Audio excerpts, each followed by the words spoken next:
Bonjour à toutes et à tous, bienvenue dans 100%. Sénat, suspendre la réforme des retraites, oui, mais comment? Jean-Pierre Farandou, ministre du Travail et des Solidarités, était auditionné mardi au Sénat pour présenter le projet de loi de financement de la sécurité sociale. Il a donné quelques précisions sur cette promesse du Premier ministre Sébastien Lecornu. On écoute tout de suite son audition.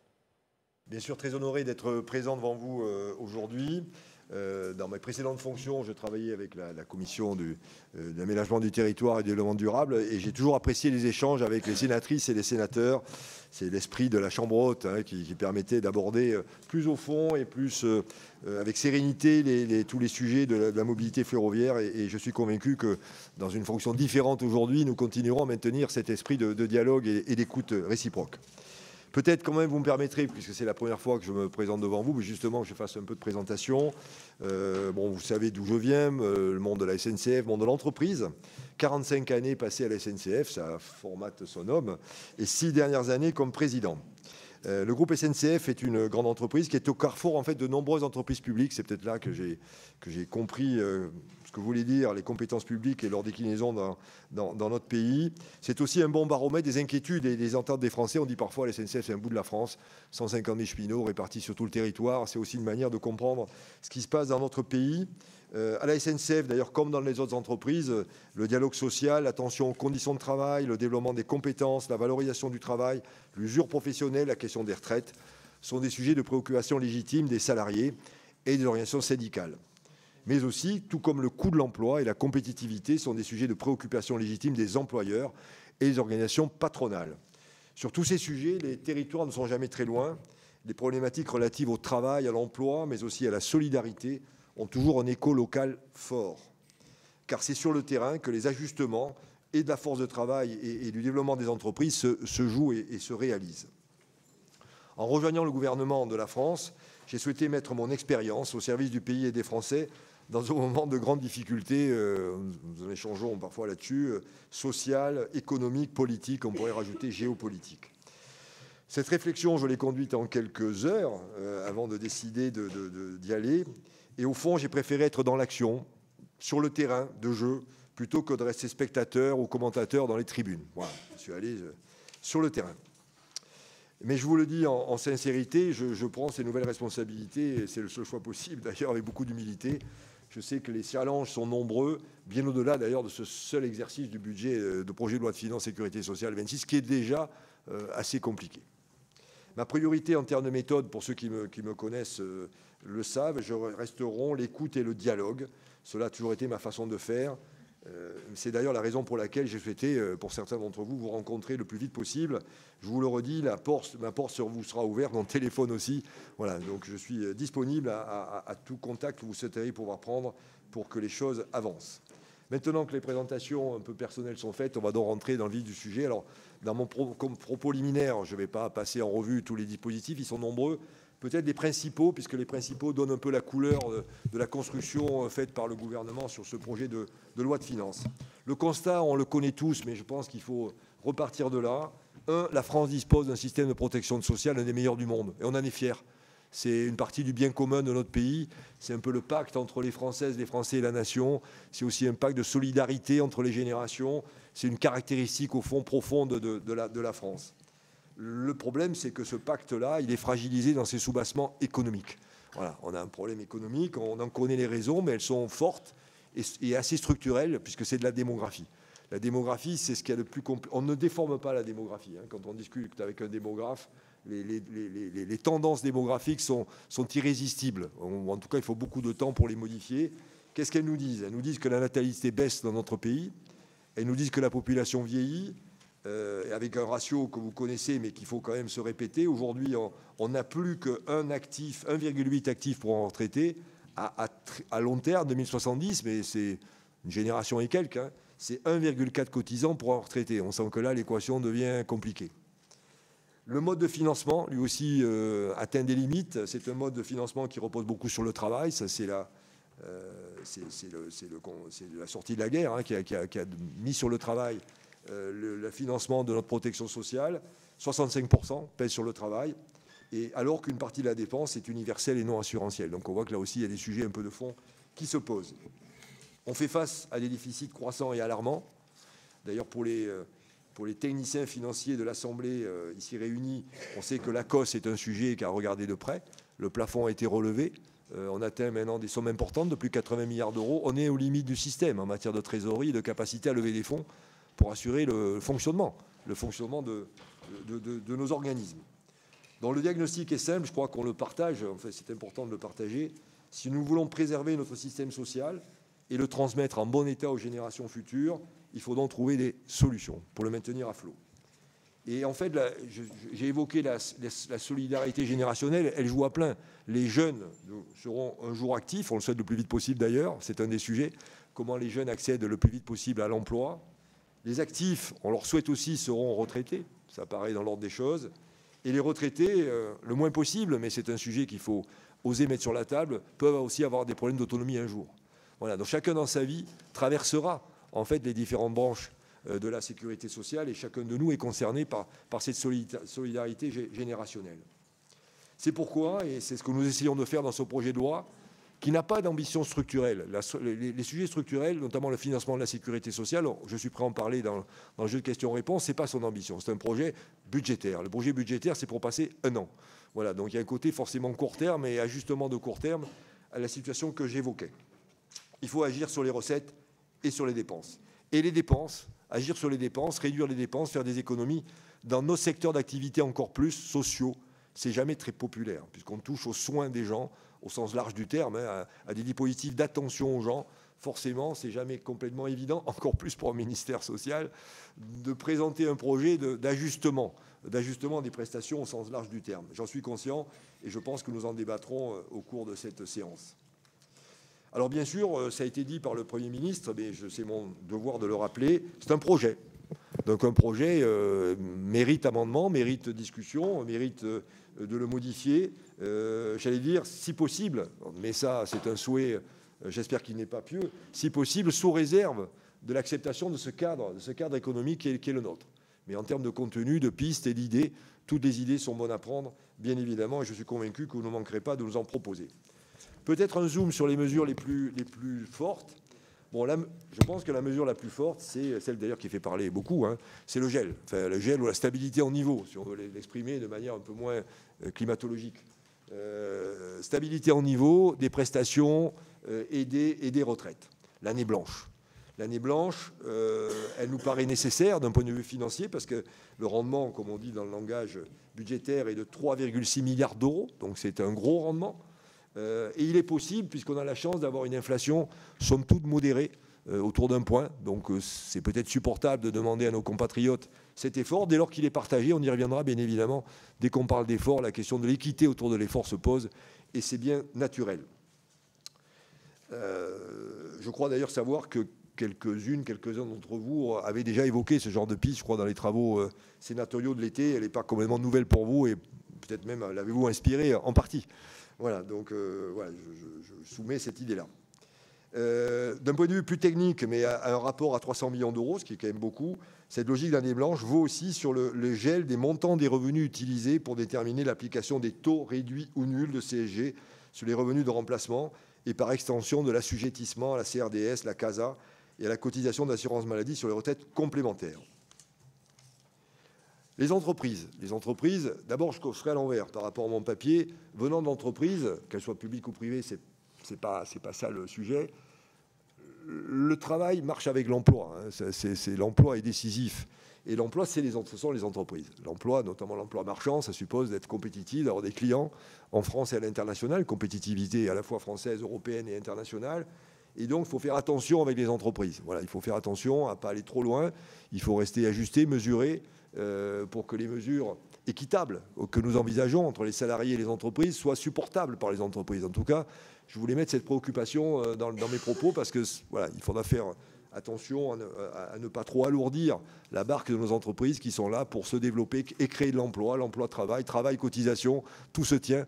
Et en tout cas, cette vision même industrielle, hein, que tout ce que nous faisons est au service d'un projet industriel, d'un projet énergétique pour notre pays. Je pense que c'était bon de le mentionner.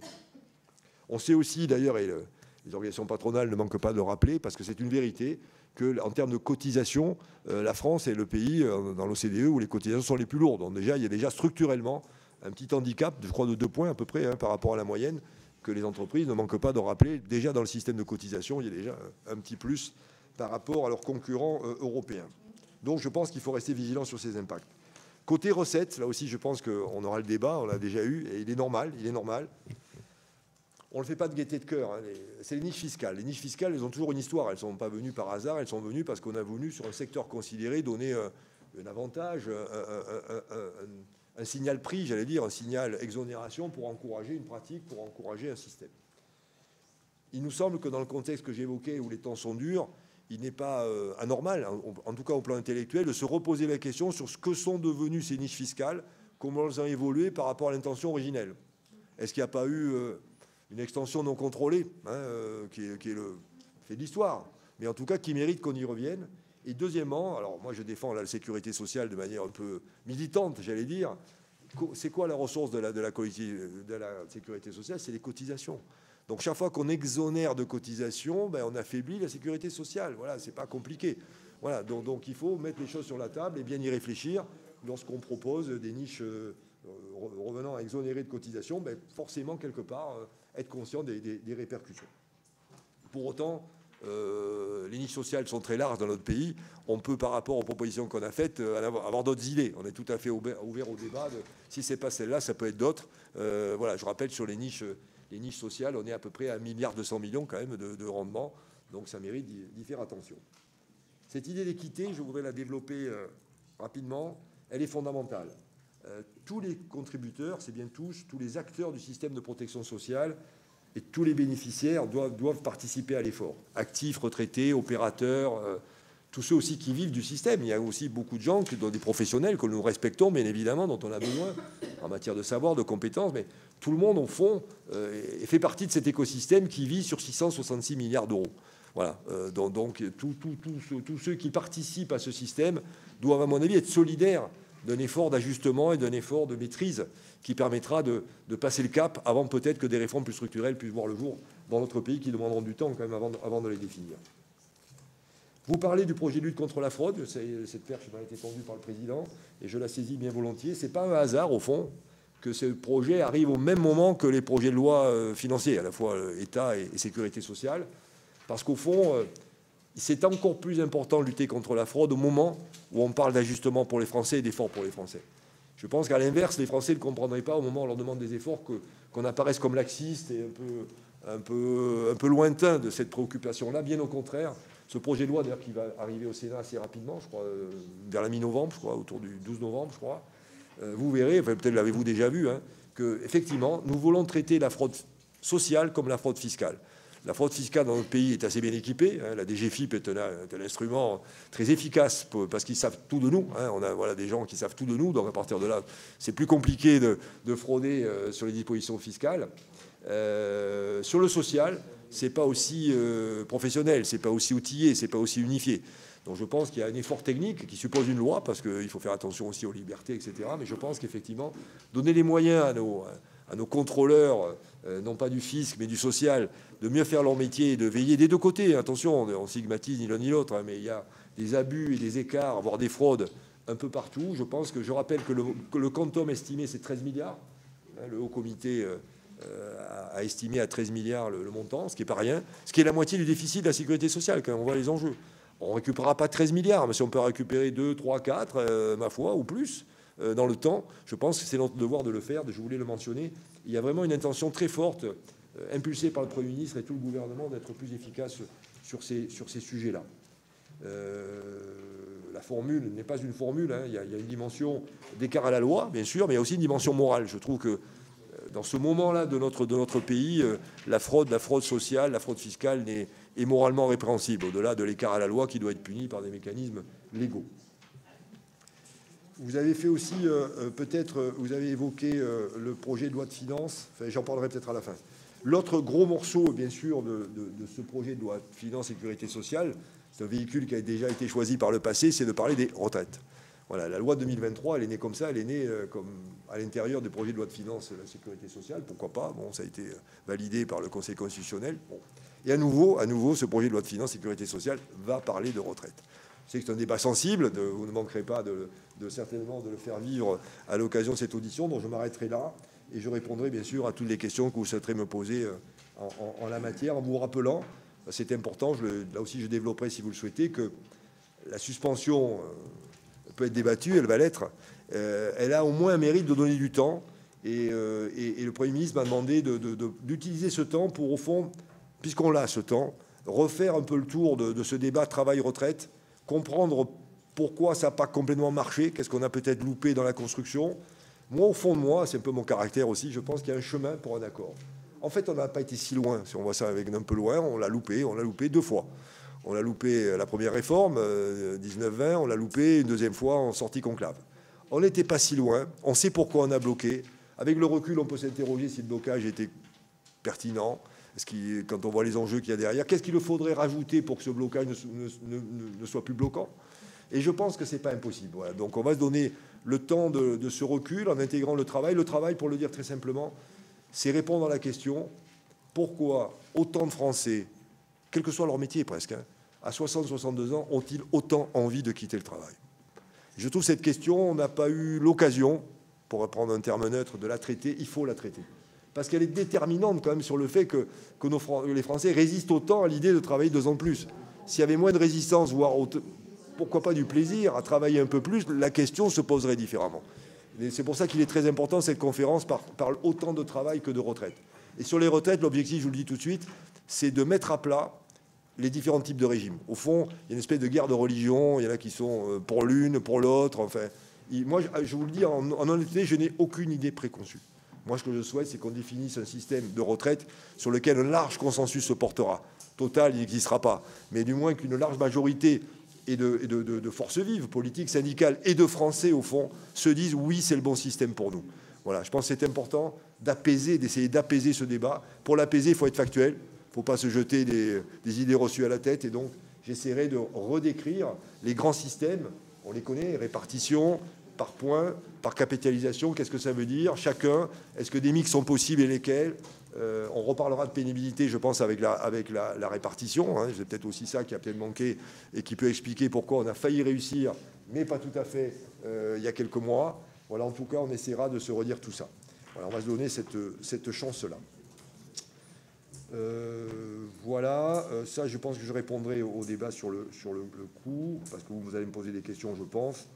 Donc je vais vite, ça je vous en ai parlé.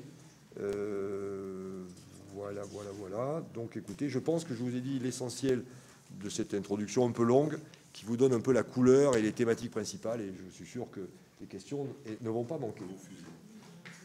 Merci, Monsieur le Ministre. Je vais laisser la parole à Elisabeth Thoineau, notre rapporteure générale. Merci, Monsieur le Président. Merci, Monsieur le Ministre, pour ces propos introductifs qui nous rentrent dans le bain du PLFSS et donc de ces débats. J'aurai 3 questions. Et donc, la première est relative au cadrage général des finances publiques et pas seulement à la seule sécurité sociale. Le 8 octobre, dans le cadre des discussions avec les partis politiques, le Premier ministre a évoqué un objectif de déficit public pour 2026 en dessous de 5% du PIB. Si on considère que, par exemple, cela correspond à un déficit maximal de 4,9 points de PIB, cela signifie que le déficit 2026 pourrait être augmenté d'environ 6 milliards d'euros par rapport au déficit de 4,7 points de PIB actuellement prévu. Alors, faut-il comprendre en fait les choses ainsi? Si oui, cette marge d'aggravation du déficit a-t-elle été répartie entre l'État et la sécurité sociale? La deuxième question. Selon le texte résultant de la lettre rectificative, le coût de la suspension de la réforme des retraites est estimé pour le système de retraite à 100 millions d'euros en 2026 et 1,4 milliard d'euros en 2027. Pourtant, lors de son discours de politique générale le 14 octobre, le Premier ministre avait indiqué que le coût de la mesure était de 400 millions d'euros en 2026 et d'1,8 milliard d'euros en 2027. Nous comprenons qu'il s'agit dans les 2 cas d'un chiffrage sur le seul champ du système des retraites. Comment expliquer l'écart entre, d'une part, les montants indiqués par le Premier ministre lors de sa déclaration de politique générale et, d'autre part, le texte qui résulte de la lettre rectificative? Ma dernière question concerne d'autres chiffrages. La presse a fait état de chiffrages nettement plus élevés du coût de la suspension de la réforme des retraites que ceux figurant dans l'exposé des motifs de l'article suspendant la réforme des retraites. De 0,1 milliard d'euros en 2026 et de 1,4 milliard d'euros en 2027, je le répète. Le 8 octobre 2025, le Premier ministre a déclaré sur France 2 que le coût de la suspension serait de pas moins de 3 milliards d'euros en 2027. Le même jour, Roland Lescure a annoncé que la mesure coûterait des centaines de millions en 2026 et des milliards en 2027. Et TF1 LCI a précisé que Bercy chiffre une mise en pause de la réforme à 500 millions d'euros en 2026 et 3 milliards d'euros en 2027. On comprend que les Français soient perdus, mais nous aussi, Monsieur le ministre. Nous comprenons que ces chiffrages à 3 milliards d'euros en 2027 concernent l'ensemble du coût des administrations publiques, en prenant notamment en compte l'effet de la moindre croissance économique et pas le seul système de retraite. Est-ce que vous pouvez nous confirmer ce point, en fait? Merci. La parole est à Pascale Gruny pour la branche vieillesse. Merci, Monsieur le Président. Merci, Monsieur le Ministre. Déjà, pour revenir à la loi de 2023, nous aussi, nous avons regretté que ce soit un texte financier. Parce que, justement, on n'a pas pu avoir, je dirais, un équilibre avec la pénibilité, revisiter les carrières longues, les retraites des femmes, où là, il y a eu une avancée. Mais pour vous dire quand même que nous avons attendu, depuis 2023, Madame Borne nous l'avait promis, une loi travail, dans laquelle on aurait pu effectivement inscrire, je dirais, des articles qui permettraient justement l'acceptabilité, en fait, de ce travail un peu plus long. Alors moi, sinon j'ai 3 questions aussi. Je vais d'abord rebondir sur celle de ma collègue rapporteure générale Elisabeth Doineau. Alors, parce qu'on est un peu perdu aussi dans les chiffres, hein, voilà, comme Elisabeth. Donc, si on comprend bien, les estimations à 3 milliards d'euros en 2027 portent non sur le seul système de retraite, mais sur l'ensemble des administrations publiques. Et si l'on fait un calcul rapide, l'écart d'environ 1,5 milliard d'euros pour 2027, 1,4 pour le seul système de retraite selon l'évaluation préalable et 3 milliards pour l'ensemble des administrations publiques selon ces autres déclarations, ça suggère que la suspension réduirait le PIB d'environ 0,1 point en 2027. Est-ce que vous pouvez nous dire ce qu'il en est? Alors, comme... oui, parce que les gens vont moins travailler. Voilà, donc c'est une incidence.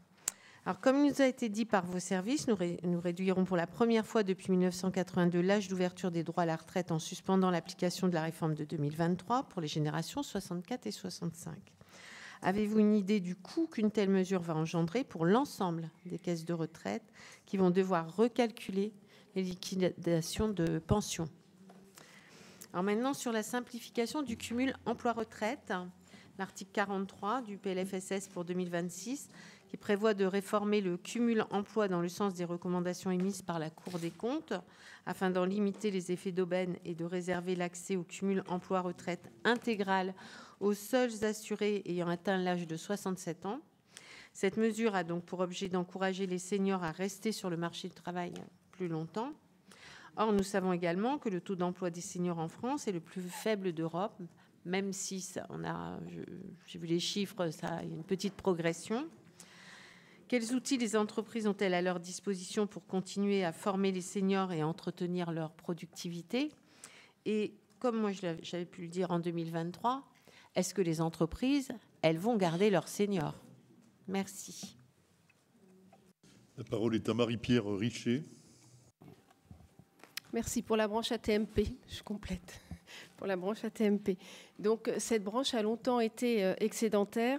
Sa situation financière a de quoi préoccuper aujourd'hui. À compter de 2025, une situation de déficit structurel devrait s'installer avec des taux de déficit prévisionnels allant jusqu'à 8% pour 2027. Il s'agira là très certainement du pire déficit de l'histoire de la branche. Ce constat amène 2 questions. Peut-être encore davantage que la situation financière en elle-même, je regrette que la détérioration du solde de la branche soit le fruit d'un choix politique en ce sens. En effet, comme vous le savez, bien plus que la dynamique des prestations, c'est la hausse conjointe du transfert à la branche maladie et du transfert de recettes à la branche vieillesse qui plonge la branche AT-MP dans le déficit. Si je ne conteste pas la pertinence du transfert pour la sous-déclaration, ce phénomène étant bien étayé, mais force est de constater que les estimations qui fondent son montant sont volatiles du fait du manque de fiabilité des données et placent désormais la branche AT-MP dans une situation financière difficile. Sans les transferts aux branches maladie et l'attribution du taux de cotisation AT-MP à la branche vieillesse, la branche AT-MP afficherait un excédent prévisionnel compris entre 0,9 milliard et 1,5 milliard entre 2025 et 2029. Pourquoi avoir fait le choix de sacrifier, je mets des guillemets, de sacrifier la santé financière de la branche AT-MP pour tenter de résorber le déficit d'autres branches? Le gouvernement entend-il maintenir cette politique?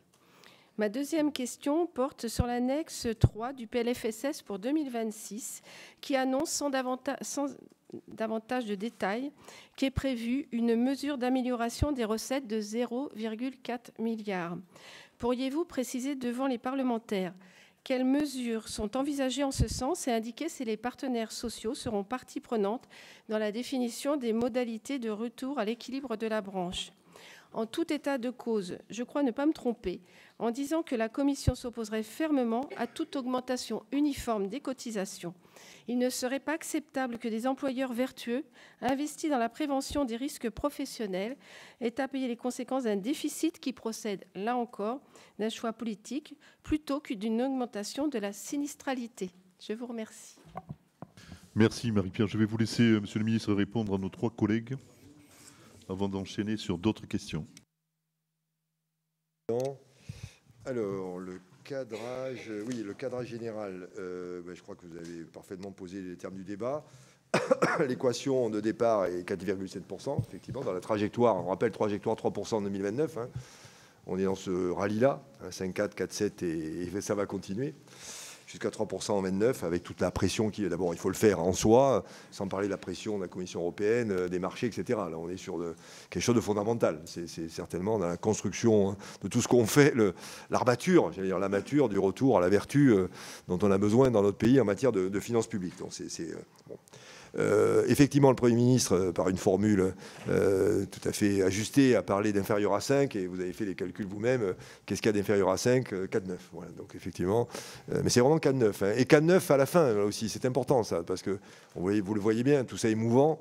Et le 4,9 va avec une certaine, parce qu'on voit bien qu'il y a une idée aussi de discussion, d'échange, d'ajustement, avec une forme de clôture. C'est pas 4,9 pour démarrer, c'est 4,9 pour constater que les conditions d'une stabilité sont réunies. Il y a aussi cette idée-là, c'est que c'est peut-être ce jeu-là est peut-être nécessaire pour créer ce que je souhaite à titre personnel, mais au-delà de mon titre personnel, c'est pas le plus important. Ce que je souhaite pour notre pays, c'est qu'on arrive à stabiliser l'action gouvernementale pour pouvoir avancer et traiter les problèmes du pays. Donc il y a cette idée que 4,9 et la marge de manœuvre qui peut aller avec et peut-être soit nécessaire, mais au bon moment pour s'assurer qu'on a pu créer ces conditions, qui ne sont pas complètement gagné, vous me l'accorderez au moment où on se parle. Les termes de l'équation sont celles-là, avec la difficulté aussi de processus. Non, honnêtement, ce n'est pas affecté. Je pense que c'est honnêtement le Premier ministre qui appréciera la manière dont il convient d'ajuster ce montant, avec les 2 conditions que j'ai évoquées. Il faut que ce soit juste et pertinent. Il faut vraiment que ça nous permette peut-être de corriger, d'amodier les éléments d'économie, par exemple, qui apparaîtraient trop difficiles à supporter pour les Français. Et de ce côté-là, on sera attentif à ce critère, bien évidemment, mais aussi un critère de convergence.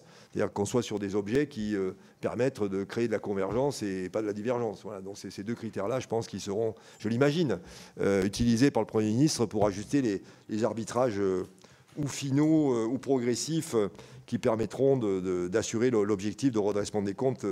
Je pense que nous sommes nombreux à partager. Sur alors la lettre rectificative, alors les explications de chiffres, effectivement, tout ça a bougé. Comme vous, j'ai entendu 400 millions, 1,8 milliard, hein, ça a été articulé par le Premier ministre, je crois, dès la déclaration de politique générale, ou assez vite en tout cas. On ne savait pas trop encore la forme que ça prendrait d'un point de vue législatif, mais bon, ouais, on a fini par une lettre rectificative. C'est l'affinage des calculs, et je vais vous expliquer le débat. L'assiette a bougé. C'est une première estimation qui avait été faite par la direction de la sécurité sociale. Bon, voilà, ils savent calculer. Et quand on a regardé exactement ce qu'il y avait là-dedans, et d'ailleurs je me permettrai de vous donner mon avis, et mon avis peut être challengé et discuté. Ceux qui le connaissent, moi j'aime bien avoir du bon sens. Au fond, et la lecture un peu de tout ça, c'est garder le bon sens. Le bon sens, c'est de se dire, cette suspension, on peut en débattre, une fois qu'on la décide, elle suspend ceux qui montaient vers 64 ans. C'est ça le processus qu'on a interrompu. Les trimestres en plus, l'âge de départ, etc. OK, on la suspend. Mais tous ceux qui ne sont pas concernés par une montée vers 64 ne sont donc pas concernés par la suspension. Voilà mon raisonnement simple, mais en tout cas, c'est celui qui a prévalu à une assiette du coup un peu plus resserrée, puisqu'ils ne sont pas concernés par la montée vers les 64 ans, ben, tous les carrières longues, ils partent avant, parce qu'ils ont commencé à travailler avant, hein, bien évidemment. Mais en tout cas, eux ne sont pas concernés par la montée à 64 ans. Des régimes spéciaux, par nature, je connais bien le régime spécial de la SNCF, par nature, ils partent aussi beaucoup plus tôt. Voilà, donc on voit bien que ce sous-ensemble des salariés qui en fait n'étaient pas concernés par la montée à 64, on a donc considéré qu'il n'était pas anormal de les exclure du calcul. Ben, quand on fait ça, le périmètre baisse, on tombe à 100 millions et 1,4 milliard. 1,4 milliard, c'est un effet d'année pleine aussi, hein, ça dépend après des hypothèses qu'on prend. Puis il y a quelques hypothèses, comment vont se comporter les Français, alors ça c'est compliqué. On peut avoir les deux comportements, ceux qui profiteront de ce départ hâtif pour partir plus tôt, ou au contraire ceux qui diront au fond, pour la même date, ben, j'aurai un peu plus parce que des sujets de surcote ou de cotisations supplémentaires peuvent se passer. Ça, pour le coup, on prend des hypothèses et c'est les faits qui nous diront quelles sont la réalité du comportement des Français. Mais c'est ce qui vous explique quels sont ces calculs. Vous avez raison de dire, et là-dessus, je ne peux que confirmer votre analyse, que ce sont des calculs aux bornes de la caisse proprement dite, hein, et que les effets plus larges que vous avez mentionnés, les ordres de grandeur sont bons. En gros, il faut faire x2, on n'est pas très loin du x2 quand on considère l'ensemble des éléments divers et variés plus économiques, hein, qui peuvent permettre une évaluation, n'ont pas été à ce stade, en tout cas, exprimés ou pris en compte. Et dans l'effort, parce que derrière tout ça, il y a l'effort de financement. L'effort de financement au bord de la caisse, il porte sur les effets sur la caisse. Voilà, hein, que ce soit très clair. Vous ne l'avez pas mentionné, mais on peut les rappeler, parce que peut-être ça fera partie du débat. Je pense d'ailleurs qu'il y a deux éléments de nature différente. Dès lors qu'on est sur 100 millions, ce n'est pas une somme... Alors, à l'aune des sommes qu'on peut considérer, c'est une somme voilà, qu'on peut considérer ajustée. Et donc, l'idée qui est venue, c'est que les mutuelles, l'année dernière, avaient profité d'un petit effet intéressant, puisqu'elles avaient commencé, en gros, à tenir compte d'une exonération qui, finalement, n'a pas eu lieu. Donc, au fond, leurs primes ont été augmentées alors que la dépense n'est pas arrivée. Donc, au fond, il y a un petit coup d'avance sur le calcul des primes des mutuelles. Donc, il n'est pas illogique qu'on a qu'on puisse utiliser cet argument pour dire qu'il n'est pas normal dès lors que l'année suivante, on appelle à un effort un peu complémentaire des mutuelles. Voilà, donc ça, c'est la logique des mutuelles. La logique de l'année 2000, alors le quantum n'est pas le même. Quand on parle de 2027, là, on passe à 1,4 milliard, donc c'est beaucoup plus important. Et le principe qui a prévalu, mais là aussi on peut en débattre, c'est que les retraites payent les retraites. Voilà, on est resté dans quelque chose un peu d'orthodoxe, là, pour le coup, hein, Madame la sénatrice, Madame la rapporteure, il y a quelque chose qui est plus orthodoxe. Et donc, on est arrivé... Alors, quoi faire? Il y a plusieurs leviers qui sont possibles. La proposition, je le redis, c'est une proposition. Elle peut être amendée, discutée, transformée. La proposition que nous faisons, c'est d'amplifier un mécanisme qui avait été accepté par les partenaires sociaux à l'occasion du conclave, qui est d'une sous-indexation, assez longue d'ailleurs, hein, dans le cadre du conclave, qui fait partie d'ailleurs de la proposition qui vous est faite. C'est 26, 27, 27, puisque 26 est gelé. 27, 28, 29, une sous-indexation de 0,4 points. Nous proposons en 27, puisque c'est 27 dont on parle, de l'augmenter à 0,9, donc de mettre 0,5 points de plus. Voilà, ça vous explique comment les calculs ont été effectués. Je pense avoir répondu au moins aux deux. Sur la suspension aussi, je pense.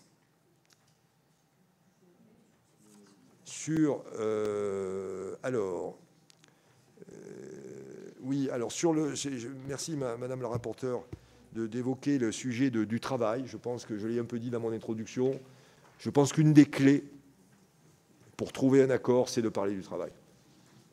Voilà, et vous l'avez exprimé ce regret que ce sujet du travail n'ait peut-être pas été assez travaillé, si vous me permettez, ou en tout cas débattu, écouté, traité. Je pense que vous avez raison. Je ne sais pas si ça suffit, mais c'est au moins une condition nécessaire. Vraiment nécessaire. Et dans la conférence que j'évoquais, la part du travail sera aussi importante que la part des systèmes de retraite, au fond. Hein. Donc ça veut dire qu'il y a vraiment une volonté d'écoute sincère autour de ces sujets, et ils sont nombreux, conditions de travail, rémunération du travail, organisation du travail, place du travail, etc. Enfin, il y a plein de thèmes autour du travail. Pénibilité en tant que telle, hein, sur des métiers dits pénibles, avec les classifications qui vont avec, dans sa logique réparation, comme dans sa logique prévention, qui est la plus importante, bien évidemment. Il vaut mieux prévenir plutôt que de réparer des usures excessives. Voilà, donc tous ces sujets-là sont très importants. Je suis convaincu qu'ils sont de nature, s'ils sont bien traités, à créer les conditions d'une convergence. Voilà, en tout cas, ça va nous rapprocher de la chance d'y arriver. Voilà, donc, que ça donne... Alors, ça me permet aussi de dire qu'à cette occasion, que ce qu'on fait n'est pas un conclave bis, ce n'est pas un lieu de négociation, c'est un lieu ouvert, au contraire. Pas fermé comme un conclave, hein, on ne sort que si la fumée est blanche, c'est ouvert.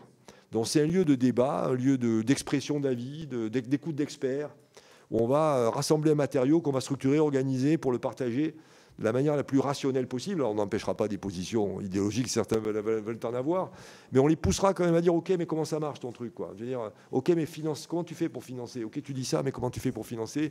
Voilà, je pense qu'on ira au bout de ces discussions-là. Ce matériau, on espère, la bonne sortie de ce travail-là, c'est qu'il soit repris par les partenaires sociaux. Alors sur les retraites, bien évidemment, c'est ce qu'on évoquait, et pourquoi pas repris sur le travail. Tout ou partie.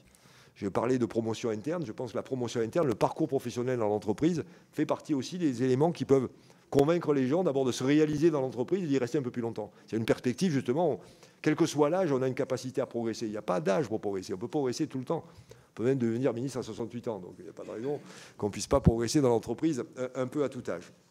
Voilà, donc ça, je suis bien d'accord avec vous sur ce point, j'allais dire un peu philosophique, hein, qui est fondamental. On a vraiment l'intention de ne pas le louper à cette occasion.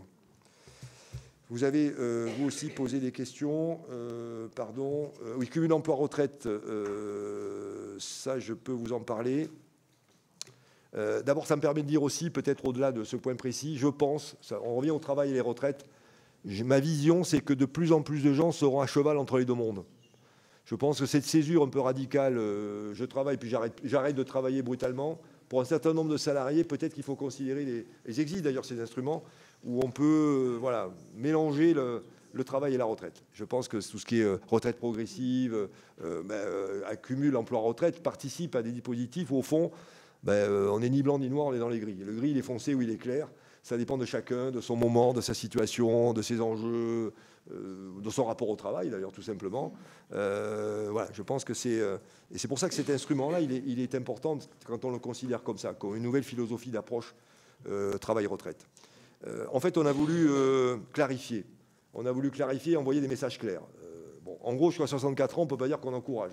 C'est clair. Donc, en gros, jusqu'à 64 ans, ce qui est assez logique, puisque c'est l'âge d'ouverture des droits, on n'incite pas à ce que les gens partent plus tôt en cumulant. Voilà, donc on incite plutôt à travailler, au fond. Hein, ce qui est assez cohérent avec une âge d'ouverture des droits à 64 ans. Bon, l'autre chose qui est cohérent, c'est après 67 ans. Après 67 ans, d'ailleurs, c'est l'âge d'annulation de la décote, c'est l'âge, au fond, on est quitte. On est quitte par rapport au système de retraite. On a cotisé ou pas cotisé. Au fond, on considère qu'on est quitte. Puisqu'on est quitte, tout est possible. Et on peut donc prendre sa retraite d'un côté, sans décote d'ailleurs, c'est la définition de cet âge-là. Et si on veut travailler, on le fait. Au milieu, on a proposé un système intermédiaire dont on peut discuter les curseurs, qui est de dire, en gros, au-delà d'un revenu de 7 000 €, on partage. Voilà, voilà. On peut en discuter, je pense que la discussion est possible. Je le redis quand même, parce que c'est un point qu'on nous a signalé, mais je crois que c'est prévu. Pour les médecins en particulier, on sait qu'on manque de médecins en ville comme dans les territoires. Les médecins ont un système particulier, puisqu'on veut encourager les médecins à travailler plus longtemps, puisqu'on en manque cruellement. Donc voilà, on essaie de faire en sorte que les médecins... On a mis du temps, mais certes, mais je vous l'accorde. Mais en fait, maintenant que c'est fait, on ne veut surtout pas l'enlever. Voilà, on va se dire ça comme ça. Oui, c'est pas faux, monsieur le sénateur.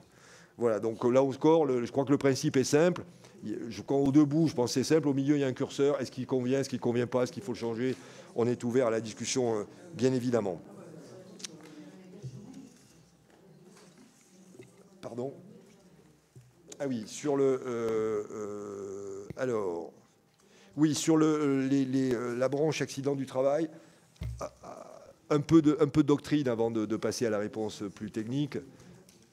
C'est pas différent. C'est différent. Les accidents du travail et les maladies professionnelles sont des choses différentes. Moi, les accidents du travail, là, je vous parle en tant qu'ancien patron d'entreprise, on avait des accidents, j'en étais pas fier. Je pense que là, je ne me résolvais pas à accepter que les gens se blessent en venant travailler, ou pire, qu'ils puissent décéder. Vraiment une situation qui est insupportable à tous les... Bien sûr pénalement, mais au-delà du pénal, moralement. Je pense que moralement, il y a une responsabilité du dirigeant d'entreprise qui est de créer les conditions que ça n'arrive pas. Voilà. Et là-dessus, là encore, les comparaisons européennes ne sont pas flatteuses. Alors, il y a des entreprises qui réussissent très bien en France quand même, hein, c'est pas de mal français généralisé. Mais en moyenne quand même, et un peu tout métier confondu, on est plutôt moins bon que d'autres. Ça renvoie un peu à ce qu'on a dit sur le travail. Il y a quand même des éléments de culture autour de tout ça qui sont peut-être à discuter pour aller au bout de la compréhension des phénomènes profonds qui font que, malgré les efforts louables des entreprises, on a encore des résultats qui peuvent s'améliorer. Voilà, d'ailleurs, moi, je reçois, vous savez, c'est un choc, hein, je reçois régulièrement la liste des salariés qui décèdent. Il y en a plusieurs par jour. C'est toujours un drame. On est étonné parfois, alors je n'ai pas le détail, j'ai qu'un résumé, mais des chutes de 15 mètres. On dit mais comment on fait qu'on peut chuter? Il n'y a pas un système d'harnais, de protection. Voilà, je m'interroge avec mon regard de chef d'entreprise sur comment ça se fait que des salariés puissent décéder d'événements qui peuvent arriver, qui visiblement étaient mal prévenus. C'est le moins qu'on puisse dire. S'ils avaient été bien prévenus, ils ne seraient pas arrivés. Donc je trouve que cette obligation-là, elle existe quand même. Alors, il ne faut pas tomber dans la culpabilisation des dirigeants. Moi, j'étais dirigeant, ce n'est pas le sujet. Mais d'un point de vue quasiment professionnel, c'est un métier de prévention des risques professionnels. Il y a des techniques, il y a des méthodes qu'il faut savoir déployer avec détermination. Et je pense que si on le fait, il n'y a pas de raison qu'on n'arrive pas à réduire drastiquement, et c'est ça l'objectif, le nombre de gens qui malheureusement s'abîment à l'occasion de l'exercice de leur travail. Sur les sujets économiques que vous évoquez, j'aurais l'humilité de vous dire que je les maîtrise encore pas très bien. Comme vous, je m'interroge sur ces flux entre les différentes branches de la sécurité sociale. Je n'en connais pas le tenant, les aboutissants. Ils m'interrogent. Comme vous, je vais partager l'interrogation. Je ne suis pas encore en capacité de vous répondre. Je ne sais pas quelles sont les intentions qui sont derrière. C'était un peu votre question. Donc je ne saurais pas. Je sais qu'il existe effectivement la sous-déclaration. C'est un système qui existe. Ça, on m'a expliqué. On peut le comprendre dans son principe. Vous posez la question des paramètres. Je crois qu'il y a une commission qui se réunit tous les ans. Vous en faites partie tous les 3 ans. Est-ce que cette commission... Voilà, bon, il y a quelques... Vous vous questionnez sur la rigueur des travaux de cette commission. Laissez-moi un peu le temps pour me faire un avis. J'ai entendu votre questionnement. Laissez-moi un peu de temps pour me faire un avis personnel sur la qualité de leur délibération. C'est encore un peu tôt pour moi pour avoir un avis tranché sur le sujet. Mais je promets que je regarderai et je me ferai un avis. Voilà, voilà, c'est peut-être ce que je peux vous dire. Cumul emploi-retraite, on en a parlé. Voilà, peut-être, alors est-ce que j'ai répondu à tout? En tout cas, je l'espère. Taux d'emploi, oui, vous l'avez dit. Ah oui, CDI senior. Enfin, pardon, c'est un outil. Oui, bien sûr. Alors, si c'était facile, on l'aurait déjà fait, mais un des paramètres importants, c'est le taux d'emploi. Jeunes et seniors, les deux d'ailleurs. Hein. Les Français, quand ils travaillent assez bien, quoique, on a un petit problème de productivité quand même, c'est pas tabou. Il faudra aussi s'interroger. La productivité a beaucoup augmenté dans notre pays. Et depuis quelques années, plus ou moins lié au Covid, on ne sait pas s'il y a un lien ou pas, mais pas sûr. Comment? Par exemple, voilà, donc je serai prudent sur les causes parce que je pense qu'elles sont complexes et multifactorielles, comme on dit. Mais c'est vrai qu'on a un petit problème quand même de productivité, quand même embêtant, parce que même sur les salaires, c'est lié tout ça. Salaire, productivité, bon, création de la richesse, enfin, il y a quelques économistes dans la salle, donc je ne m'hasarderai pas trop dans le débat. Mais en tout cas, on a ce souci-là. Et donc, c'était les seniors, mais aussi les jeunes, je rajouterais. Les seniors, récemment, on a passé une loi où on a essayé d'avoir un certain nombre de dispositifs qui améliorent l'emploi des seniors, notamment avec un contrat qui permet d'embaucher des seniors en précisant leur date de départ, qui permet de clarifier, au fond, pour l'employeur comme pour le senior, considérer comment les choses vont se passer. Donc, oui, c'est important. Honnêtement, le facteur, là aussi il faut être humble, hein, le facteur qui explique que les seniors travaillent davantage, c'est justement la réforme des retraites. Hein, c'est quand même pas faux que le fait, oui, c'est mécanique, hein, il y a un effet mécanique, mais un effet vertueux. Voilà, donc il faut aussi se dire ça. Mais dans les conditions de travail, là aussi, je pense qu'il y a des choses à regarder dans les entreprises pour faire en sorte que les seniors aient, un, plus envie de travailler, et deux, que les entreprises jouent le jeu. Vous avez raison, madame la rapporteure, il faut que les entreprises n'aient pas de politique anti-seniors. Voilà, ça serait quand même décalé et déplacé.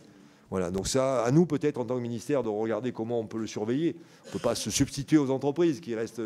Mais est-ce qu'il y a des éléments de surveillance et d'observation? Pourquoi pas? Et là aussi, je pense que ça fait partie des choses qui peuvent être enrichies et améliorées, tellement c'est important. On le dit, hein, si on avait le taux de seniors des Allemands, notre système serait sacrément rééquilibré. Et si les Allemands y arrivent, pourquoi pas nous? Voilà, il faut toujours se dire, on n'est pas plus voilà, on est aussi dégourdi que nos amis d'outre-Rhin. En tout cas, c'est un sujet que je prendrai à bras-le-corps parce qu'il est fondamental pour le travail et l'équilibre général de tous ces éléments. Merci. Je vais laisser la parole à Frédérique Puissat. Merci Monsieur le Président, merci Monsieur le Ministre pour cette présentation. Moi, je vais vous parler de la mission Travail-Emploi 2026 et contrairement à mes collègues, pour moi, les chiffres sont assez clairs sur cette mission Travail-Emploi, puisqu'effectivement, cette mission est très contributive à la baisse des charges pour l'année 2026, 2,3 milliards d'euros. Les chiffres, je le disais, sont assez clairs, moins 12%, ce qui était déjà aussi un peu le cas sur 2025 versus 2024. Alors, ce qui en soi ne nous pose pas de problème, puisqu'on doit s'inscrire dans cette trajectoire de baisse de la dépense. Ce qui est plus un souci, si vous voulez, notamment sur ce budget qui est quand même un écosystème avec un certain nombre de partenaires, c'est l'absence de trajectoire et peut-être de cap. Je m'explique et je prends l'exemple de l'apprentissage dont on a un peu parlé tout à l'heure. Si je prends l'exemple de l'apprentissage qui effectivement intègre plusieurs partenaires, les entreprises, les familles, les CFA, etc.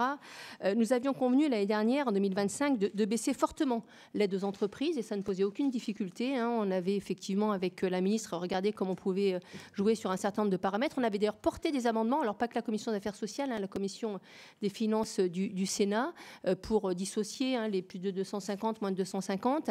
Et on s'était dit, on y va. Et sur cette logique-là, on essaye de stabiliser l'année prochaine parce que le temps que ce système se mette en place, avec l'inertie qu'on connaît, les rentrées qui sont décalées par rapport au vote du budget, et surtout, je le dis, les multiples partenaires qui sont dans ce dispositif, et surtout, parce qu'on croit tous en l'apprentissage, on ne veut pas que ça s'arrête, on s'était dit en 2026, on fait une pause. Or, le budget 2026 est exactement dans la même épure. On repart sur 1 milliard, enfin à peu près 1 milliard de baisse pour les entreprises. Et c'est là qu'on se dit qu'effectivement, alors vous êtes le bienvenu dans la commission et on apprécie effectivement à la fois votre expérience et le regard que vous pouvez porter sur notre budget, mais le fait d'avoir des ministres qui se succèdent et singulièrement sur cette branche, alors j'en parle parce qu'on la porte depuis un certain nombre d'années, franchement, ça pose question à tous les partenaires. Et en l'occurrence, si on n'a pas de trajectoire sur des budgets qui emportent un écosystème, je pense que dans un contexte économique qui est quand même un peu compliqué pour tout le monde, on peut casser quand même un certain nombre de processus. Voilà, donc c'est le regard que vous portez globalement sur cette baisse sans trajectoire et peut-être sur ces espèces de coupes, notamment sur l'apprentissage, qui fait consensus, mais pas que dans cette commission. Et en l'occurrence, le fait de revenir encore sur un processus de baisse qui déjà avait posé problème l'année dernière. Je vais laisser la parole à Olivier Hennaut, qui est rapporteur du projet de loi relatif à la lutte contre les fraudes sociales et fiscales. Oui, merci Monsieur le Président. Monsieur le Ministre, d'abord, par rapport à ce projet de loi fraude, une question technique, puis ensuite une observation politique et puis ensuite une question politique. Donc sur la question technique et la fraude, bien évidemment, c'est un projet de loi nécessaire. Je pense à l'article 27 qui prévoit notamment de permettre à France Travail de retenir une part plus importante des indus versés aux bénéficiaires de l'allocation de retour à l'emploi. Bon, cette mesure est une mesure de bon sens à partir du moment où il y a fraude. Mais on a auditionné avec Frédérique Puissat un certain nombre d'acteurs et un certain nombre ont souhaité aller plus loin. Je pense notamment à la question de l'exploitation des registres des Français hors de France, des fichiers de passagers de compagnies aériennes ou même des adresses IP des bénéficiaires afin de lutter contre la fraude à la résidence, puisque aujourd'hui, seule l'administration fiscale bénéficie de cette possibilité et pas les autres administrations. Est-ce que vous pensez que c'est possible d'étendre cette possibilité aux autres administrations que l'administration fiscale ? Maintenant, une observation politique sur la retraite. Je pense que vous avez dit quelque chose d'assez fort. C'est la retraite paye la retraite. Et vous savez, ici, il y avait quelqu'un qui était René-Paul Savary et qui a précédé Pascal Gruny dans ses fonctions. Et il disait, si on ne prend pas la mesure d'âge paramétrique, ça va signifier inéluctablement une baisse du pouvoir d'achat des retraités. Et je dirais, en quelque sorte, on y est, Monsieur le Ministre, on y est. Et je pense qu'il faut aussi avoir cette franchise vis-à-vis des Françaises et des Français, parce qu'à ce moment-là, ça vient équilibrer le débat. Et maintenant, la question plus politique. Moi, j'ai la conviction, je pense ici dans la majorité sénatoriale, que notre pays vit au-dessus de ses moyens. Et c'est la question par rapport au PLF et au PLFSS. Mais il me semble quand même que le gouvernement prend moins en compte cette réalité pour durer, pour la stabilité, que les deux gouvernements précédents. Et notamment, ma question, elle est sur le PLFSS et le PLFSS 2026. Vous l'annoncez, le gouvernement, avec un déficit de 17 milliards. Vous avez donc lâché déjà sur la retraite. Est-ce que dans le débat à l'Assemblée nationale, vous allez tenir ce cap de ce déficit, puisque nous, on va voir arriver un PLFSS qui arrivera de l'Assemblée nationale, ou est-ce que déjà vous avez des négociations pour faire en sorte, pour des bonnes ou des mauvaises raisons, mais nous, ça nous est précieux de savoir si vous allez tenir ce cap du déficit de 17 milliards, parce que bien évidemment, ça va conditionner une bonne part des débats ici. Je vous remercie. Alors, je vous laisse répondre, Monsieur le ministre, à nos deux collègues. Merci beaucoup, Monsieur le Président. Madame la rapporteure, moi, je suis d'accord avec vous sur la continuité des politiques publiques. Encore plus quand elles sont nouvelles. L'apprentissage est une politique assez neuve, qui est une vraie réussite. Je pense. Alors, parfois, j'entends quelques détracteurs. Ils sont peu nombreux. La plupart des gens sont plutôt pour. Et nous avons doté ce pays d'une nouvelle filière de formation. 10% des jeunes diplômés passent par l'apprentissage. Donc, c'est tout à fait significatif. Les chiffres parlent d'eux-mêmes. On est passé en stock. Il y a les stocks et les flux. Le stock de 400 000 à 1 million et les flux de 300 000 à 850 000. Donc, c'est un vrai succès quantitatif. On sait aussi qu'il y a une dimension égalité des chances, puisque des jeunes accèdent à des diplômes de l'enseignement supérieur grâce à l'apprentissage, aux techniques pédagogiques plus concrètes dans l'entreprise. Peut-être des jeunes qui auraient peut-être plus de mal dans des formations plus académiques. Donc, je crois que c'est prouvé. On dit il y a un taux de réussite supplémentaire de 35%, ce qui est quand même considérable. Et bien sûr, le fait d'être proche des entreprises est aussi ce qui est fondamental. Et moi, je le dis souvent, c'est pas former pour former, c'est former pour trouver un emploi. C'est ça, on ne forme pas pour le plaisir de former ou pour occuper des jeunes quelques mois ou quelques années. C'est former pour trouver un emploi, un travail. Voilà, ça, c'est fondamental. On y reviendra d'ailleurs pour les ajustements possibles. Donc, globalement, cette politique est un succès. Elle a été quand même très fortement financée par l'État, puisqu'on est monté à un pic à 16 milliards d'euros en 2024. C'est quand même considérable. On a démarré à 5 milliards, donc c'est quand même un effort considérable. Certainement, dans le contexte 2024, on est en sortie de crise Covid. Il faut relancer la machine, il faut mettre les Français au travail. Il faut, voilà, en tout cas, on sent la volonté de faire tourner notre pays. On arrive à 16 milliards. Et là, vous l'avez parfaitement décrit, on voit qu'on est rentré dans une période d'ajustement, 24-25. Et vous avez raison de constater qu'en fait, on est en train ce projet présente un second ajustement à peu près comparable en effort, au fond.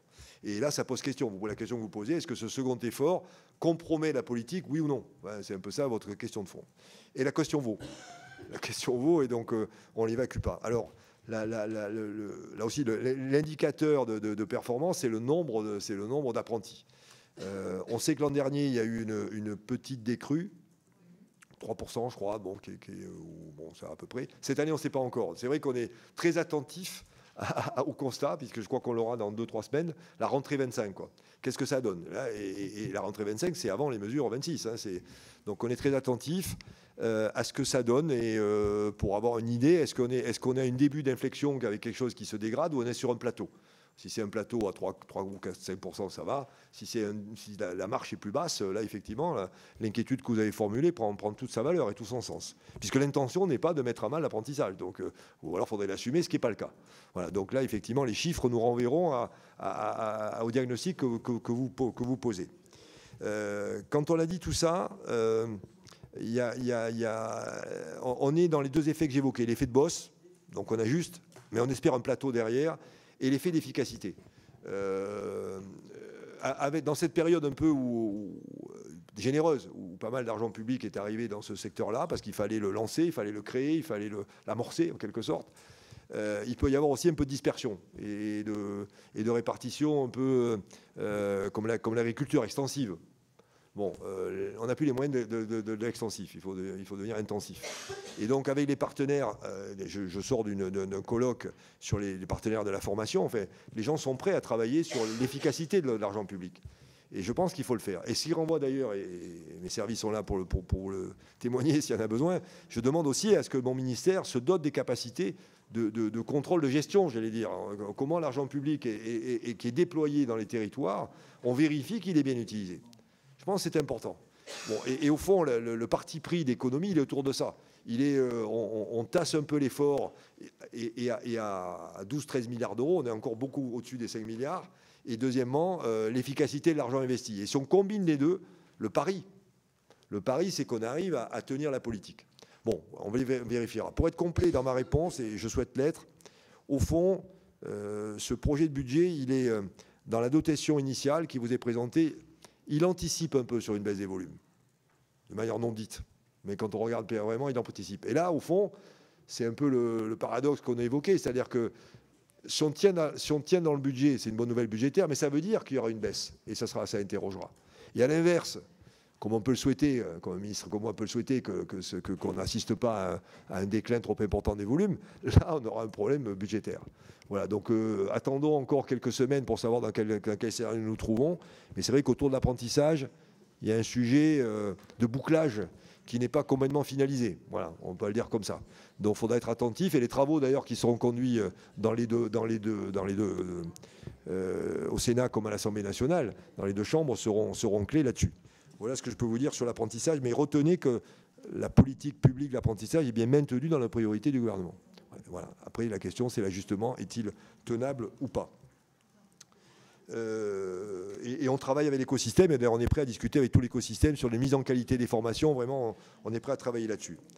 Pour le rapporteur Olivier Henno, monsieur le sénateur, donc des questions claires.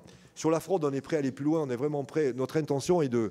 S'il faut durcir, on durcit. Voilà, on n'a pas d'état d'âme et votre comparaison est la bonne.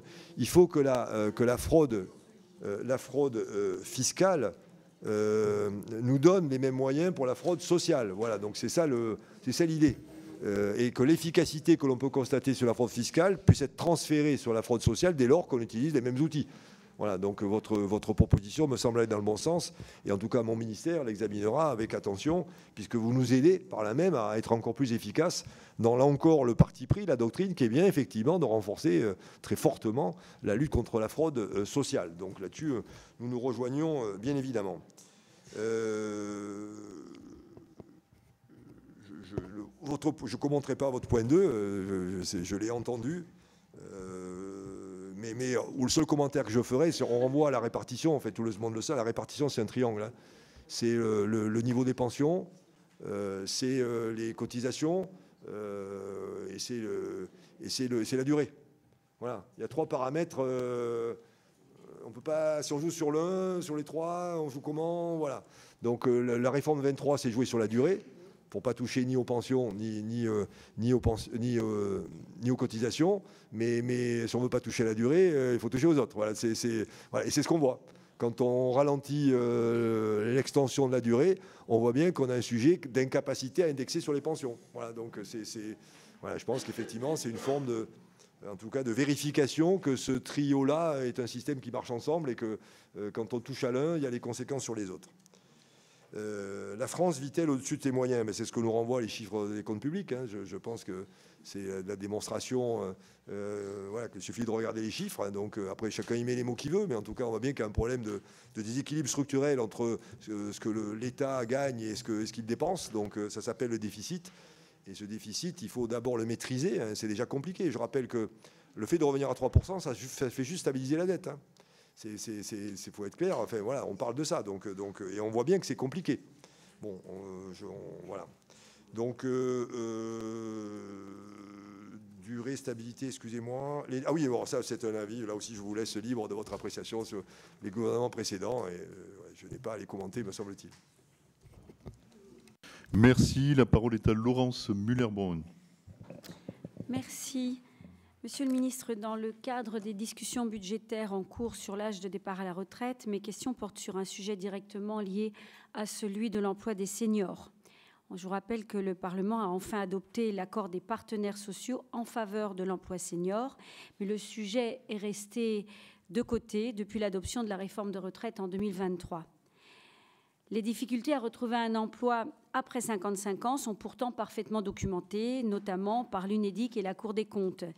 Et l'échec s'explique notamment par l'absence de dispositifs adaptés, contrairement à nos voisins européens, tels que le temps partiel, le cumul emploi-retraite ou encore les aides à la reconversion professionnelle. Quelles mesures donc comptez-vous mettre en œuvre pour améliorer l'emploi des seniors d'une part, et d'autre part, comment pourriez-vous rationaliser les dispositifs de reconversion afin de les adapter aux compétences et aux besoins du marché? Enfin, ne pensez-vous pas que des politiques d'emploi senior spécifiquement ciblées sur les carrières féminines sont nécessaires, compte tenu de leur parcours interrompu, qu'il s'agisse des congés de maternité ou de proches aidants? Merci, Monsieur le Ministre. Jocelyne Guidès. Oui, merci Monsieur le Président. Monsieur le Ministre, en tant que ministre de l'Emploi, je voudrais moi évoquer deux difficultés majeures qui concernent les entreprises adaptées. Le projet de loi de finances pour 2026 prévoit une réduction du nombre de postes financés pour les entreprises adaptées, alors même que le chômage des personnes handicapées est reparti à la hausse. Il acte une baisse de 22,3 millions d'euros et la suppression de 3 000 postes financés. Or, ces aides ne constituent pas une subvention générale et compensent les surcoûts spécifiques liés à la fragilité, à l'absentéisme et à la moindre productivité inhérente à certains handicaps. Leur baisse fragilise directement l'emploi dans les entreprises adaptées qui opèrent dans un environnement concurrentiel et dont la vocation est précisément d'offrir un emploi durable à des personnes très éloignées du marché du travail. Le gouvernement entend-il revoir la trajectoire budgétaire appliquée entreprises adaptées, sachant que ces entreprises ne demandent pas un financement supplémentaire, mais simplement une stabilité et des moyens constants? Par ailleurs, l'accord de branche du 4 juin 2024 a élargi aux salariés des entreprises adaptées le dispositif Ségur, tout en le conditionnant à des garanties de financement par les pouvoirs publics. La DGFEP, dans sa décision du 3 janvier 2025, a refusé d'en assurer le financement, tout en confirmant le caractère obligatoire de l'accord. Je rappelle quand même que les employeurs se retrouvent donc contraints de verser cette prime sans compensation, alors même que leur situation financière ne le permet pas. Je rappelle aussi qu'ils n'ont pas d'infirmiers. Ce sont des entreprises, on en avait une sur Paris qui emploie, donc c'est un petit restaurateur, qui emploie que des personnes handicapées. Je ne vois pas pourquoi on les oblige à mettre une prime Ségur sur cette entreprise. Est-il envisageable ou envisagé d'exclure les établissements adaptés du bénéfice de ce dispositif? Je vous remercie. La parole est à Brigitte Bourguignon. Merci, Monsieur le Président. Monsieur le Ministre, merci de cet exposé.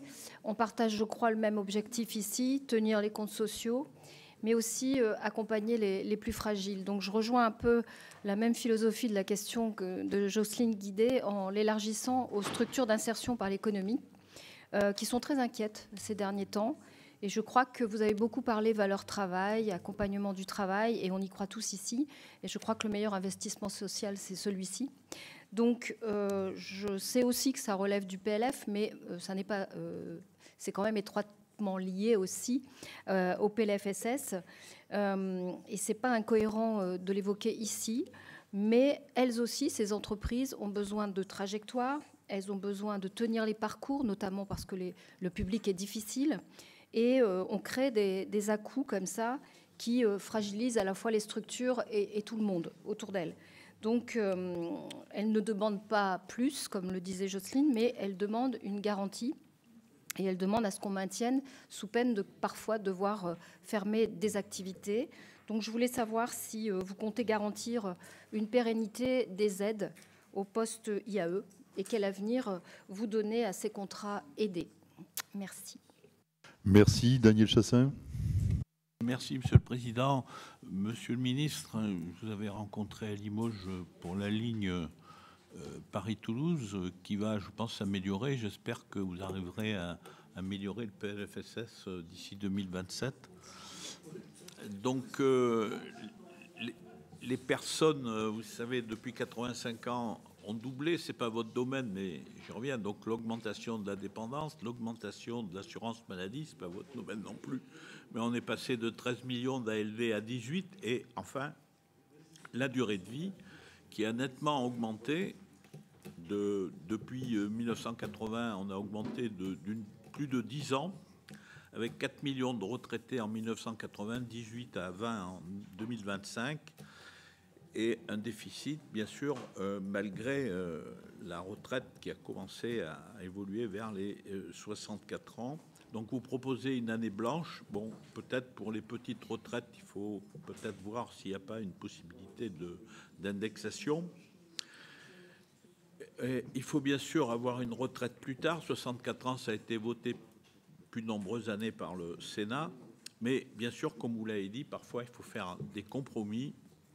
Et j'espère que vous trouverez un accord avec les partenaires sociaux sans qu'il y ait trop de déficit supplémentaire. Mais vous l'avez dit, de toute façon, pour équilibrer, avec 65% du financement qui repose sur le travail, eh bien, il faut davantage d'emplois, davantage de cotisations par des entreprises compétitives sans augmenter les taxes. Et donc, la question que je vais vous poser, ça a déjà été posé un petit peu par Madame Müller-Bronn. Comment comptez-vous développer le travail senior, puisque on a quand même beaucoup moins d'heures de travail en France que dans les autres pays. C'est 664 par habitant, 730 en Allemagne, 790 en moyenne européenne. Et comment on peut augmenter les postes de travail globalement, notamment les seniors et les jeunes, parce que dans les deux cas, le pourcentage de travail est inférieur au pays, comme l'Allemagne, puisque les 55-64 ans, c'est 60% de travail en France, 75 en Allemagne, et les 15-24 ans, 34 en France, 60 en Allemagne.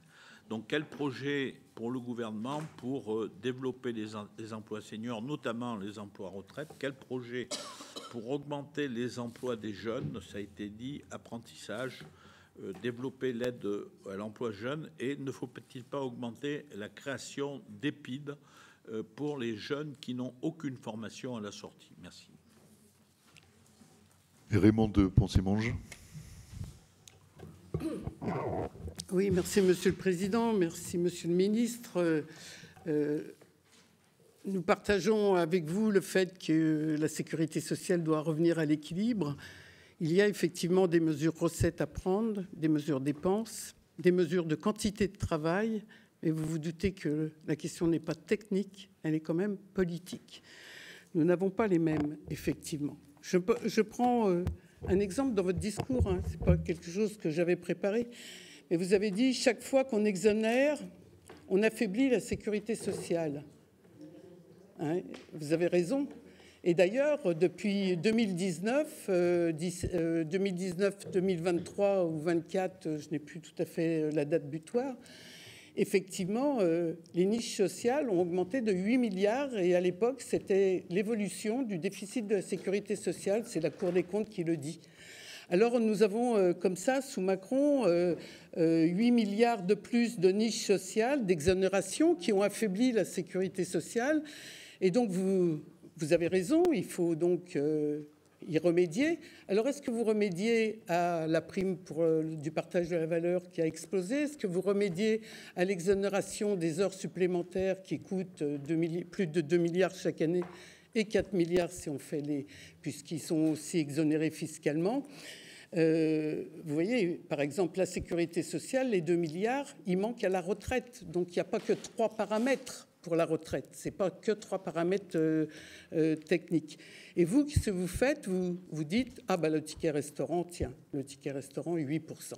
Donc de toutes ces niches, vous reprenez un ticket restaurant qui, dernièrement, nous étions un certain nombre à nous opposer à la façon dont le ticket restaurant a été dévoyé d'un ticket qui est dans le Code du travail, qui suppose une pause méridienne et un travail le matin et un travail l'après-midi pour l'obtenir. Et pour en faire un ticket caddie, un ticket alimentaire et pouvoir à Carrefour, comme ça, passer une bonne partie des tickets restaurants. On avait dit à l'époque dévoyer ainsi le ticket restaurant en faisant un ticket alimentaire, c'est l'affaiblir et c'est demain le menacer. Nous y sommes. Alors moi, il y aurait beaucoup de choses à dire. Hein. Vraiment, j'ai beaucoup de désaccords avec vous et donc on les verra pas ce soir. Je pense qu'effectivement, nous n'avons pas la même économie politique pour expliquer l'ensemble de ces problèmes. Moi, je voudrais quand même revenir sur quelque chose où j'ai pas eu la réponse avec Madame Montchalin. J'aimerais centrer ma question sur les effets récessifs de votre budget. Alors l'article 1 donne le ton. Moi je le cite, le déficit de la sécurité sociale était de 23 milliards au lieu de 22 milliards, principalement, et c'est dit, la masse salariale soumise du secteur privé aurait cru de 1,8 au lieu de 2,5 prévu par la loi de financement, etc. La TVA, pareil, la TVA n'a pas été au rendez-vous. En d'autres termes, le déficit se creuse car la dégradation du contexte macroéconomique grève les recettes. Ce n'est pas faute de l'avoir dit. Hein, on l'a dit lors du précédent budget, l'OFCE le constate. Aujourd'hui, on est pour 2024 à 0,4 points de PIB qui a été perdu par ce qu'on appelle, oui, des budgets quand même d'austérité, hein, même si... oui, d'austérité. Je dis aujourd'hui, avec le PLFSS d'aujourd'hui, c'est vraiment un budget, un PLF d'austérité. Maintenant, il faut oser le mot. Hein. Alors, or, selon l'OFCE, toujours, dans son audition pour la commission finances du Sénat, il y a quelques jours, l'actuel budget, comme le précédent, a un effet récessif d'après l'OFCE, de 0,8 points de PIB. Vous savez quand même la valeur d'un point de PIB. De sorte que la croissance qui aurait dû tourner autour de 1,4 est amputée de moitié avec des pertes d'emplois prévues en cumulé de 160 000 emplois entre 2025 et 2026. Donc la conjoncture se retourne, j'y reviendrai pas. Alors, et je veux pas rappeler la sous-compensation de la TVA pour le bandeau maladie qui a coûté quand même un détail, 5,5 milliards à la sécurité sociale.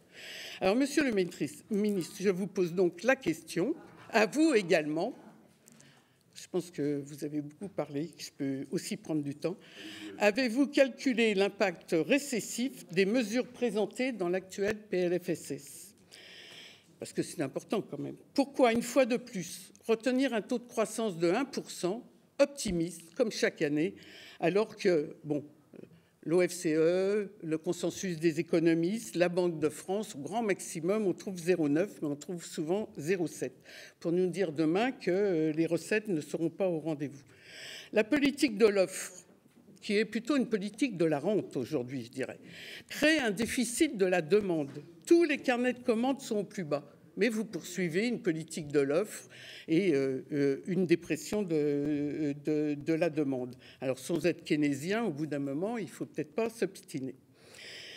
Et donc, combien on va encore perdre du fait de cette politique à fort effet récessif et qui impacte en plus les plus pauvres? Bon, je veux bien qu'aujourd'hui, on se dise que le gel va toucher toutes les déciles, ils vont toucher les 2 millions de salariés, de retraités qui sont sous le seuil de pauvreté, ils vont toucher les gels des prestations, les 10 millions de Français qui sont sous le seuil de pauvreté, sans compter que le gel de la CSG, vous le savez, va faire basculer de l'exonération au premier taux et du deuxième taux au troisième, enfin bon, bref, ça... Alors, je termine quand même là-dessus sur les APU, les administrations publiques, hein, effectivement. On a aujourd'hui un écart entre dépenses et recettes de 5,8 points de PIB. C'est un taux jamais égalé, alors qu'il était de 3,4 en 2017, vous voyez, soit 77% de plus. L'OFCE, toujours, indique que la politique de l'offre a conduit à une diminution de 2,5 points de PIB du niveau des prélèvements obligatoires. Seulement, ces prélèvements obligatoires, ils ne sont pas financés. Et donc, si la baisse des cotisations salariales a été compensée, hein, ce n'est pas le cas de la baisse des cotisations patronales. Et la conclusion de l'OFCE, qui sera aussi la mienne, je vous la délivre, la dégradation du solde structurel observée entre 2017 et 2024 s'explique essentiellement par la baisse non financée des prélèvements obligatoires et non par une dérive des dépenses publiques primaires. C'est très économiste, mais c'est important. Bien au contraire, les dépenses publiques primaires ont reculé de 0,3 points de PIB, du PIB potentiel sur la période. Et même si on ajoute à ces dépenses la hausse de la charge d'intérêt qui est liée à la remontée des taux souverains, la dépense publique totale en point de PIB est stable sur la période de 2017 à 2024.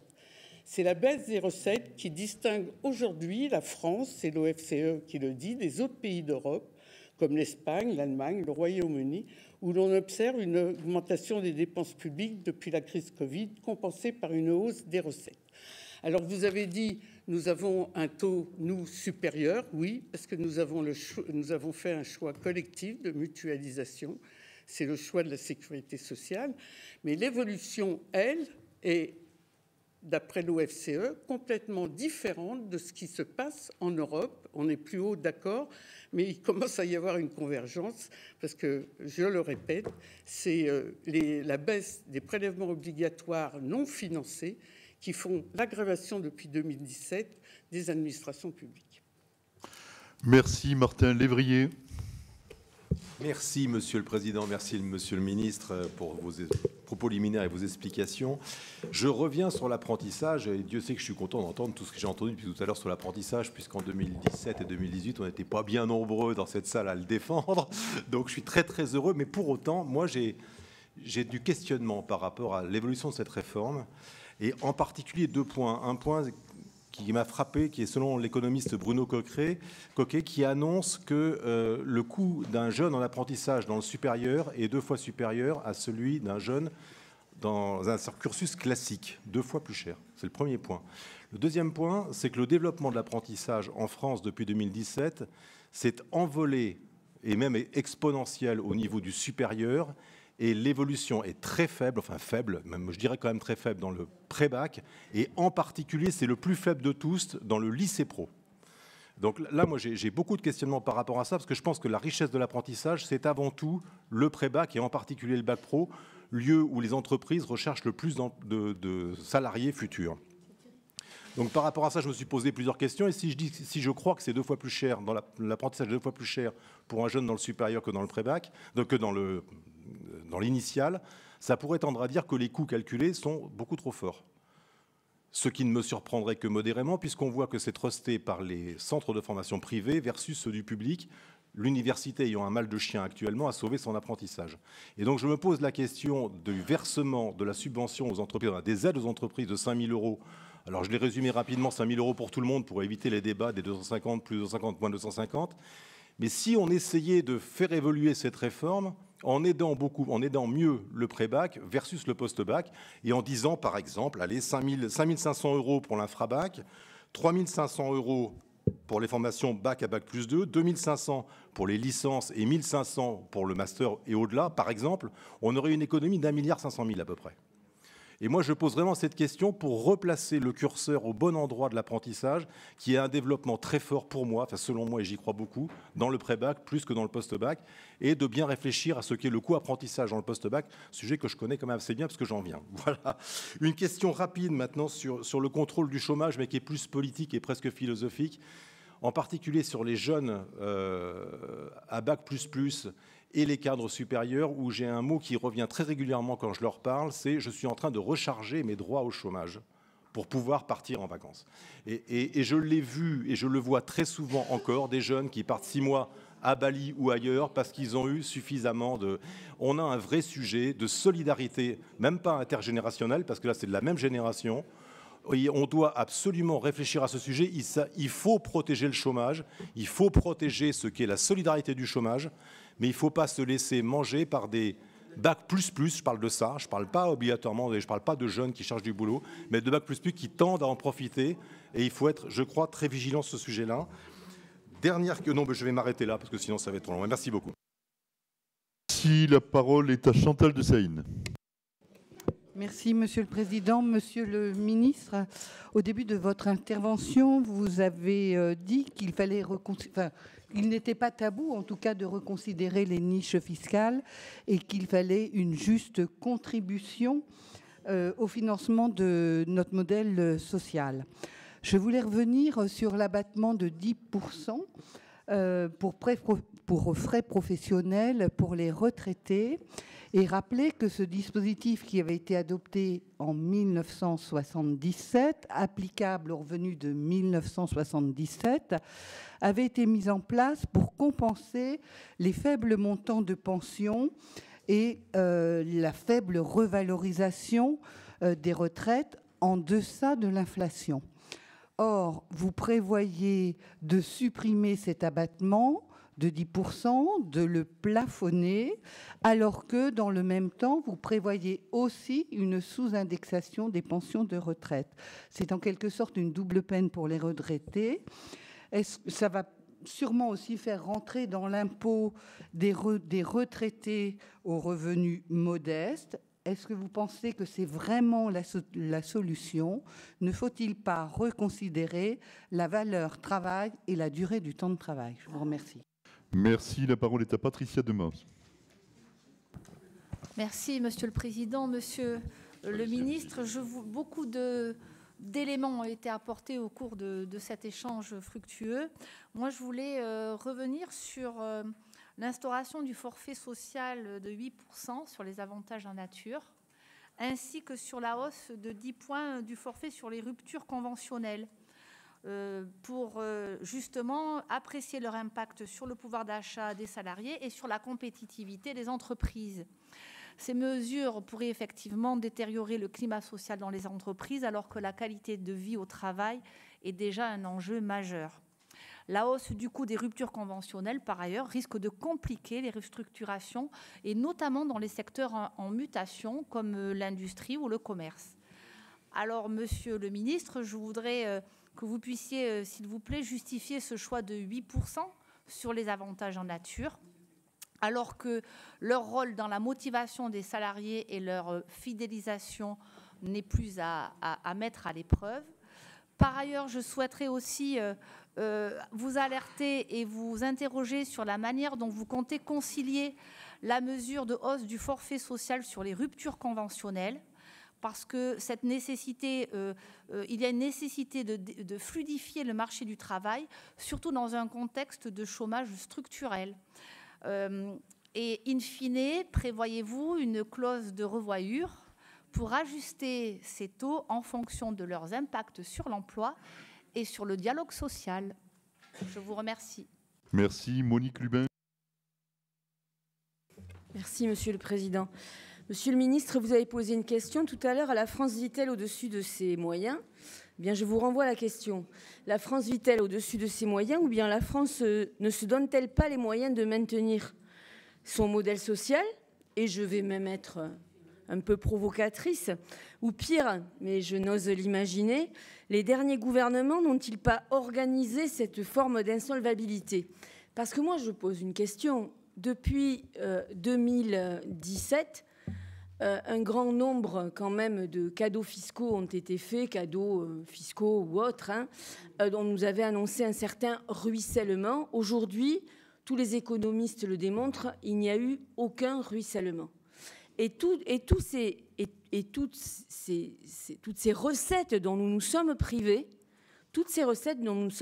n'ont strictement rien à mener. Alors, ma question est simple. Quand on voit le marasme dans lequel nous nous trouvons aujourd'hui, pourquoi tout simplement ne pas revenir sur un certain nombre de ces cadeaux qui ont été faits aux uns et aux autres, et en particulier aux plus fortunés, depuis 2017? Il me semble que ça nous amènerait assez rapidement des recettes intéressantes. Sur les retraites, nous aurons un débat très riche, je l'imagine, dans l'hémicycle, donc je ne vais pas y revenir. Sur la partie emploi aujourd'hui, des collègues ont posé des questions, je ne vais pas les reposer, simplement, ça concerne le PLFSS ou le PLF. Je m'étonne qu'on veuille toucher au budget des missions locales, je m'étonne qu'on veuille toucher au CIBC. Il est question de les priver des bilans de compétences, ce qui va complètement les mettre à plat. Donc, est-ce que vous allez maintenir ce genre de mesures? Et enfin, dès lors qu'il faut faire des économies, on pense tout de suite aux mêmes choses. Certains collègues ont on citait ici des mesures qui sont annoncées. Une chose est certaine, c'est que une fois de plus, on va faire le plus facile. C'est-à-dire que on va geler les pensions de retraite, on va geler ci, on va geler ça, on va surtout toucher les plus modestes et les classes moyennes. Donc après, il ne faut pas s'étonner du climat qui règne dans ce pays. Nous avons des collègues qui ont rendu un rapport récemment sur les aides aux entreprises dont on ne sait pour un certain nombre d'entre elles absolument pas où elles vont ni à quoi elles servent. Donc, est-ce que vous avez prévu de revenir là-dessus? Est-ce que vous avez prévu d'aller voir exactement où vont ces aides aux entreprises, à quoi elles servent? Est-ce qu'elles sont toutes absolument utiles? Et est-ce que peut-être on ne pourrait pas revenir sur un certain nombre d'entre elles? Je ne dis pas sur toutes, mais je dis sur un certain nombre d'entre elles. Et enfin, je conclurai en reprenant ce que disait Raymond, mais il est quand même un peu étonnant que parmi ceux qui ont travaillé à l'élaboration de ce budget, personne ne se rende compte que toujours pénaliser les plus modestes et les classes moyennes, c'est pénaliser la consommation. Et effectivement, aujourd'hui, avec un climat anxiogène et ces annonces qui sont faites, les gens ne consomment plus. Alors, pas les plus aisés, parce qu'eux, ils continuent à consommer et ils continueront à consommer et surtout à épargner et surtout, je l'espère, peut-être à investir et surtout à optimiser. Par contre, ceux qui font vivre la consommation au quotidien, ceux-là, aujourd'hui, ils sont aux abonnés absents. C'est quand même très étonnant que personne ne s'en soit rendu compte. Pardon. Merci. La parole est à Cathy pour Socoli. Merci, Monsieur le Président. Alors, Monsieur le Ministre, bon, on va se détendre. On aurait bien voulu être sympa pour votre première audition, mais finalement, je crois qu'on ne va pas pouvoir l'être, enfin, pour ma part, parce que, finalement, ce PLFSS nous fait presque regretter les précédents, alors que les précédents étaient déjà pénibles. Mais alors là, c'est comme on dit chez moi, c'est le pompon. Mais bon, moi j'aimerais vous interroger sur la suspension de la réforme des retraites, qui n'est finalement qu'un décalage. Et on a quand même l'impression que ce gouvernement, et ce n'est pas qu'une impression lorsque l'on regarde un peu les chiffres, est très dur, et ce PLFSS va quand même à l'encontre finalement du principe même de la sécurité sociale sur le financement par les cotisations sociales, la solidarité générationnelle, l'accès universel aux soins. Et ce budget 2026 finalement va encore une fois aggraver les inégalités, car celui-ci va faire payer les retraités et les salariés les plus fragilisés. Donc, j'aimerais vous donner 2-3 exemples. Par exemple, le gel des pensions de retraite en 2026, la sous-indexation des pensions à partir de 2027, le remplacement de l'abattement fiscal de 10% par un forfait de 2 000 €, la hausse des tarifs des complémentaires santé, le déremboursement des médicaments, la hausse du ticket modérateur et des franchises, etc., etc. La liste est très longue, mais bon. J'ai mis quelques exemples parce qu'elle est tellement longue. Donc la suspension de la réforme des retraites, qui n'est qu'un décalage, je le disais, de 2023, sera-t-elle supprimée par la majorité sénatoriale? C'est une question. Le président Larcher l'a déjà annoncé. Nous allons donc parler de fiction, finalement. Et donc, actuellement, l'article 45 bis prévoit la suspension de la hausse de la durée de cotisation et de l'âge de départ en retraite pour les générations nées en 64 et 68. Cette pause dans la montée en charge de la réforme des retraites se fait au détriment, finalement, des retraités et des travailleurs qui vont subir une hausse de la taxe sur les contrats de complémentaire santé de 2,25 contre 2,05 prévu initialement, et une hausse de la sous-indexation des pensions à partir de 2027. Alors, pour le dire autrement, vous avez obtenu un report de la censure, mais les travailleurs et les retraités paieront plein pot le bénéfice, finalement, de cette maigre victoire. Tout cela pour qu'en CMP, finalement, la droite et le bloc central retirent le décalage des retraites, mais maintiennent le gel des pensions et la sous-indexation. Quel engagement prenez-vous pour le maintien de cette disposition dans le texte définitif, Monsieur le ministre? Annie Le Héroux. Merci, Monsieur le Président. Moi, je voulais interroger Monsieur le ministre sur la réduction de certaines exonérations de cotisations sociales sur des compléments de salaire. Ça a déjà été évoqué. Vous fixez à 8% de cotisations sur les tickets restaurants, les avantages en nature mis à la disposition des employeurs d'équipements sportifs, les aides financières dans le champ des services à la personne versés au CSE, les sommes versées par l'employeur au titre des œuvres sociales des CSE et sur les chèques vacances. En général, nous ne sommes pas favorables aux exonérations de cotisations sociales, mais c'est le choix des gouvernements successifs choisis par M. Macron. Et je rappelle, ça a été évoqué tout à l'heure, nous évaluons à 91 milliards d'euros ces exonérations fiscales, et elles n'ont jamais cessé d'augmenter depuis 2017, au point de rompre, à notre avis, avec le principe de sécurité sociale. Ne pensez-vous pas que cette taxation est un mauvais coup porté au pouvoir d'achat des travailleurs, et en particulier des plus modestes? L'assujettissement au forfait social risque ensuite d'inciter les entreprises à réduire leurs versements dans ce cadre et à réduire encore le pouvoir d'achat des plus modestes. Comme par hasard, vous ciblez encore les plus fragiles. Pour notre part, nous privilégions une taxation plus globale qui épargne les plus fragiles. Pourquoi ne pas baisser plus globalement et adapter le point de sortie des allègements généraux de cotisation de 3 à 2,4 SMIC, par exemple, qui n'aurait aucun impact sur le pouvoir d'achat des plus modestes, ni sur l'emploi dans les entreprises, ni sur la compétitivité de l'entreprise.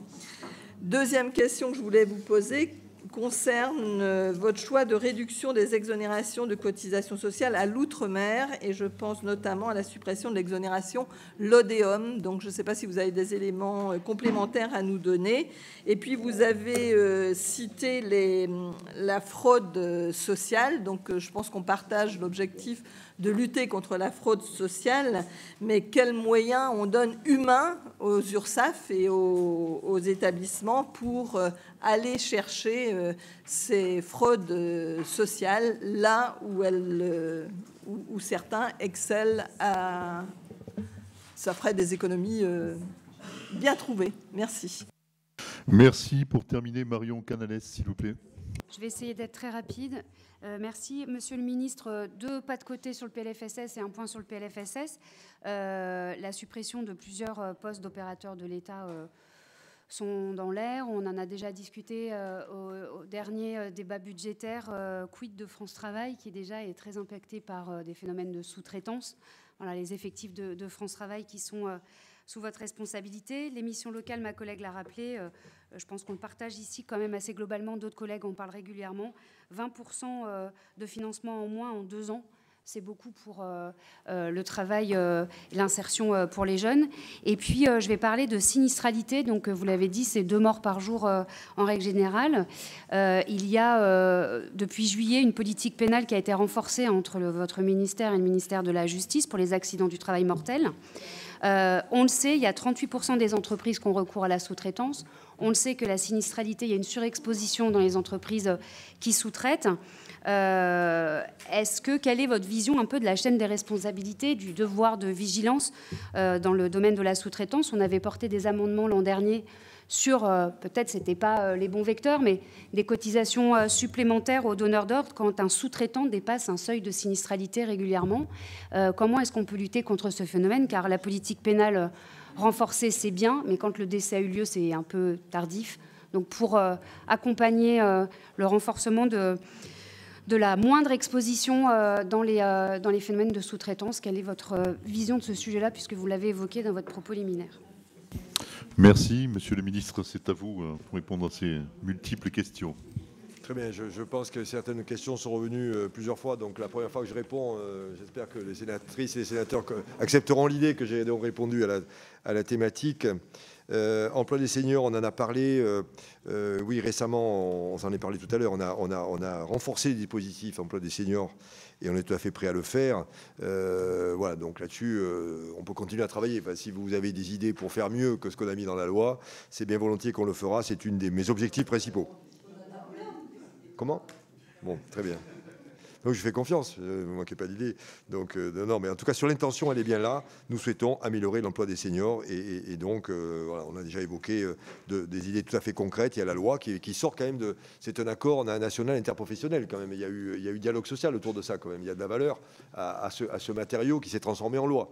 Donc c'est pas une invention du gouvernement, c'est les partenaires sociaux qui se sont mis d'accord sur un contenu qu'on a transformé en loi grâce à vous. Hein, donc il va rentrer en vigueur le temps de faire tous les décrets d'application. Donc là-dessus, il y a quand même une première étape. J'en profite pour dire aussi, j'anticipe sur la question, on fera pareil pour les jeunes. On souhaite effectivement là aussi travailler sur des dispositifs qui peuvent passer par accord aussi, de la même manière, pour effectivement renforcer aussi l'emploi des jeunes. Donc au debout, seniors d'un côté et jeunes de l'autre, on souhaite bien sûr travailler sur ce que vous avez dit, qui est un déficit aujourd'hui de la France, arriver plus vite dans l'emploi et y rester plus longtemps. D'aller y rester plus longtemps, j'en profite aussi pour répondre, excusez-moi, c'est parce que ça fait chaîne, je pense qu'il faut réfléchir à l'organisation du travail. Je pense que c'est ce que je disais tout à l'heure. Je pense qu'à partir d'un certain âge, ce n'est pas forcément 100%. C'est la capacité à avoir des formules mixtes. Il y en a deux. Il y a le cumul emploi-retraite qui en est une. Il y a aussi la retraite progressive.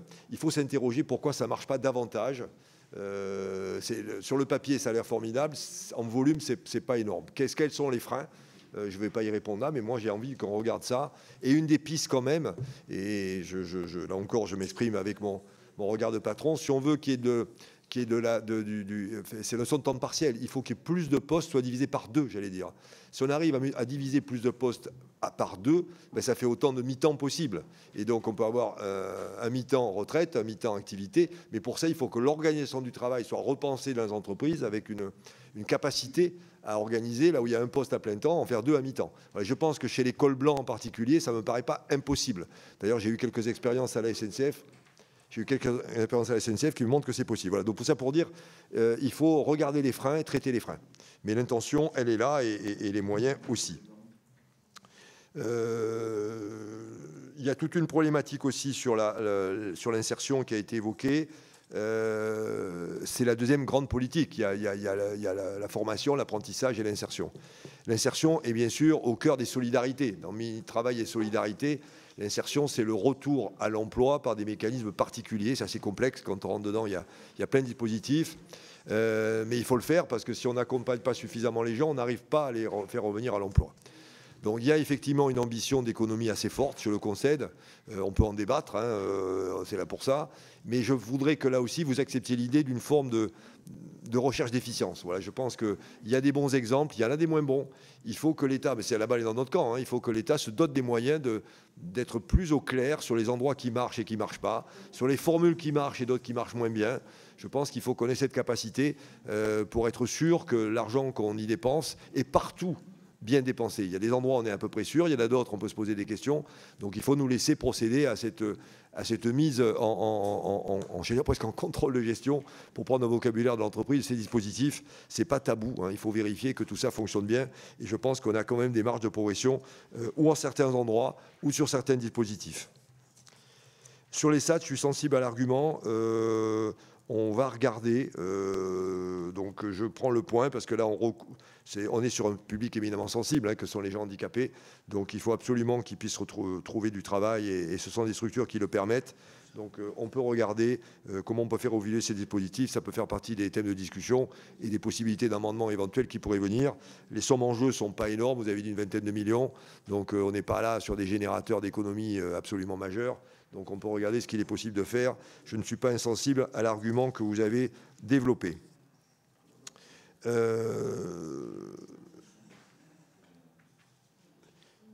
La problématique des trajectoires et des à-coups, c'est un peu la même qu'on a vu sur l'apprentissage. Il y a aussi sur l'insertion. Donc effectivement, ce sont des bons sujets. C'est vrai que cette année, enfin, c'est le propre d'un PLF, c'est que c'est une tranche annuelle. Et la tranche annuelle, elle masque les trajectoires. Donc ça mérite effectivement d'y regarder. le point que je peux vous concéder, je pense qu'il y a effectivement une possibilité encore cette année dans le budget 26 d'avoir une tranche d'efficience supplémentaire. Au-delà, ça sera compliqué. Voilà, je pense que si on devait envisager qu'en 27, 28 et au-delà, on soit tenu à continuer des trajectoires de réduction de l'argent public consacré à ces politiques, là, je pense qu'on n'est pas très loin d'un point où ça devient compliqué. Voilà, je pense que 26, c'est encore possible, au moins en partie. Je pense qu'au-delà, il faudra être attentif.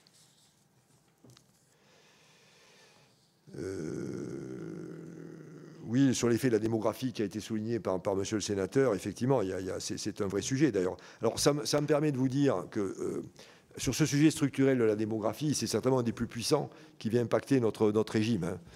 La démographie de 2025 n'est pas celle de 1945 et n'est encore moins celle de 1900. Oui, exactement. Voilà. Donc là-dessus, c'est pas une décision qui est encore prise. À la limite, d'ailleurs, c'est pas forcément du débat PLFSS, c'est un débat qu'on peut avoir. De la même manière qu'on a pris la décision prise, c'est d'ouvrir le débat travail-retraite. On est en train de se demander si, début 26, on n'ouvrirait pas le sujet de fond du financement de la sécurité sociale. Parce qu'au fond, ça tourne autour de ça. Voilà. Voilà. Donc s'il y a une forte demande, j'allais dire, si les deux chambres et les partenaires sociaux nous disent, écoutez, au bout d'un moment, il faut prendre le taureau par les cornes et il faut affronter ce sujet, parce qu'au fond, les rustines annuelles commencent à atteindre des limites. Il faut donc avoir le courage de s'attaquer à ce monument, j'allais dire. Pourquoi pas ? Pourquoi pas ? En tout cas, moi, la difficulté ne me fait pas peur, j'allais dire. Et je préfère avoir le courage de regarder de manière lucide plutôt que de vivre d'expédients où chaque année, année après année, on se rend compte qu'on est en train de tenir comme on le peut un système qui, en fait, est en train de profondément être mis en question par des effets majeurs, quoi. Donc, je suis tout à fait d'accord pour envisager tout ça. Les niches sociales, donc ça qui permettra de... Alors pourquoi avons-nous l'idée saugrenue de mettre une taxe sur les tickets restaurants, les chèques vacances et les avantages sociaux gérés par les CE? Quelle drôle d'idée!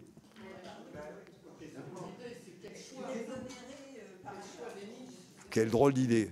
Quelle drôle d'idée! Quelle drôle d'idée! Prenons les tickets restaurants. Je crois que l'un d'entre vous l'a dit. On a dévoyé l'objet originel. L'objet originel, c'était des entreprises qui n'avaient pas de cantine, comme dirait l'autre. Hein. Mais vous aviez raison, madame la sénatrice. Nous eussions dû vous écouter. Et effectivement, comme vous l'avez mentionné, on parle d'un complément de salaire maintenant. Maintenant, carrément, on appelle ça des compléments de salaire. Ça ressemble à salaire, complément de salaire. Et salaire égale cotisation. Voilà, donc à partir de là, il n'est pas illégitime. Après, le débat peut avoir lieu sur l'acceptabilité de la mesure, hein, je l'entends. Et à partir de là, il n'est donc pas illégitime de demander aux employeurs, pas aux bénéficiaires, mais aux employeurs, une taxe modérée de 8%. Si c'était du salaire, ça serait 40%. Donc 8% est modéré. C'est un forfait. Voilà. Donc après, on peut débattre. Et là encore, les curseurs sont possibles, parce qu'il y a 3 instruments, ils ne sont pas de même nature. On sent l'attachement au ticket restaurant assez historique, les autres aussi, mais quand même. Voilà, donc là-dessus, il y a 2 manières de gérer l'affaire. Il y en a 3. Ou on tient bon, on verra si ça tient. Ou on compose à l'intérieur de ce périmètre, et on est prêt à discuter. Ou on trouve d'autres niches. Voilà, donc au fond, il y a 3 voies de sortie. Je suis ouvert aux 3, et je compte sur votre sagacité pour nous faire des propositions.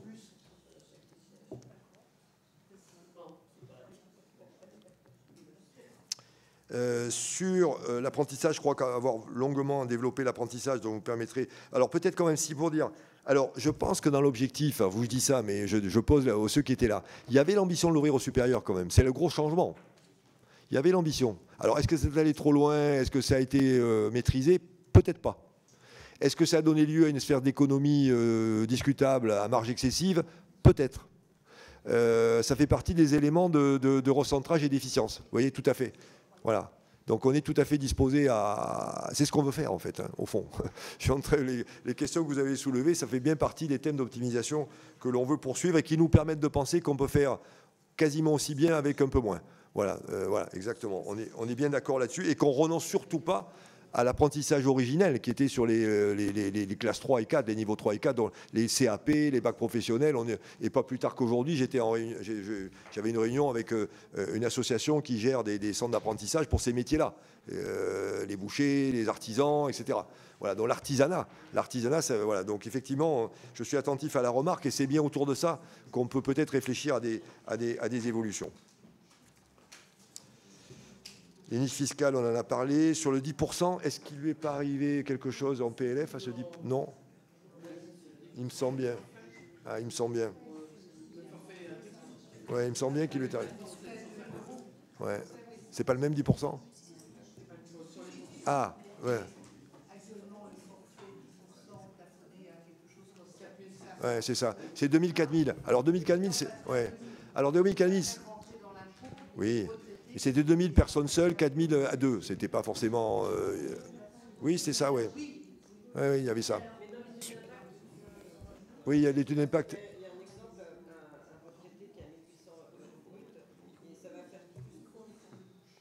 Oui, dans l'étude d'impact, il y a l'exemple d'un retraité qui a 1 800 € brut de pension par mois. Eh bien, ça, finalement, ça lui coûterait 46 €. Oui, c'est très très peu. Voilà, il faut regarder cet accompagnement-là qui vient atténuer quand même l'abattement de 10%. Vous me permettez de répondre, peut-être de finir de répondre. Parce que si voilà, hein, ok. Voilà, mais bon, voilà. Avantage en nature, on en a parlé. Ah oui, rupture conventionnelle. Oui, madame la sénatrice. Ça a été dit, que certains d'entre vous l'ont dit, c'est ces gens qui se mettent... C'est un droit de tirage du chômage.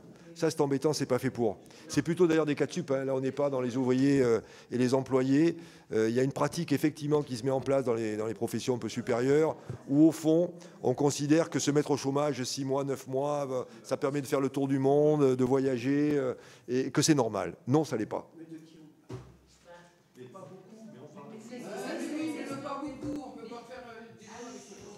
Non, on peut l'évoquer, madame la sénatrice. Alors, deuxièmement, que ce soit clair, la rupture conventionnelle collective n'est pas concernée. Hein, les grandes régulations du travail, ça n'est pas concerné. On parle bien de l'individuel. Et enfin, les partenaires sociaux sont d'accord pour en parler. C'est quand même la meilleure des réponses. Vous voyez, autant le chômage, ils sont moins d'accord. On a été incité par l'un ou l'une d'entre vous de le regarder. C'est la discussion qu'on vient d'avoir, la petite accroche qu'on vient d'avoir. Rupture conventionnelle, il y a un consensus des partenaires sociaux pour dire oui à quelques abus. Et à partir de là, nous sommes donc légitimes à les regarder.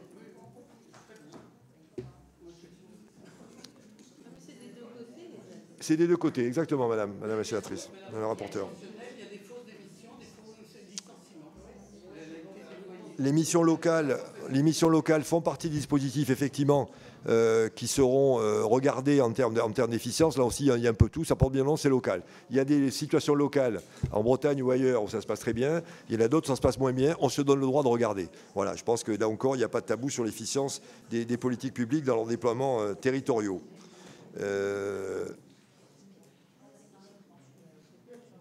Il y a un débat, effectivement, qui a été soulevé sur les aliments généraux. Bon, c'est un vieux débat. Oui, c'est ça, c'est un sujet récurrent. On en réduit l'avantage cette année, quand même. Je pense que ça ne vous a pas échappé. Mais quand même, on avance, ça fait modeste. Quand même, on reproduit la tranche de 1,6 milliard et on rajoute 1,5 milliard. Je peux vous dire que vocalement, on l'entend chez d'autres parties prenantes. Donc, on a quand même un mouvement de réduction que l'on poursuit. Pour le moment, la proposition qui est faite, c'est de rester à 3. Hein, c'est allègement maximum au SMIC et on conserve la courbe, se termine à 3. C'est très demandé dans les entreprises. Donc, les entreprises nous disent que c'est important par rapport à leur politique d'emploi et de rémunération de conserver cet avantage jusqu'à 3. Voilà, dans les équilibres à trouver avec les entreprises, nous sommes amenés aussi à écouter ce qu'elles estiment être important pour leur politique. Donc, pour le moment, notre proposition est de rester à 3. Ça, on en a parlé. Entreprises ciblées les plus fortes, une taxation plus globale.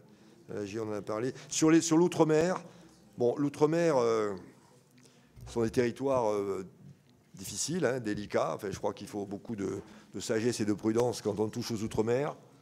On a le sentiment que ce qu'on proposait n'était pas complètement dénué d'intérêt, parce que j'allais dire c'était plutôt des entreprises. Certes, même en outre-mer, il y a des entreprises qui peuvent profiter de certaines situations. C'est pas parce que c'est l'outre-mer que tout le monde est vertueux.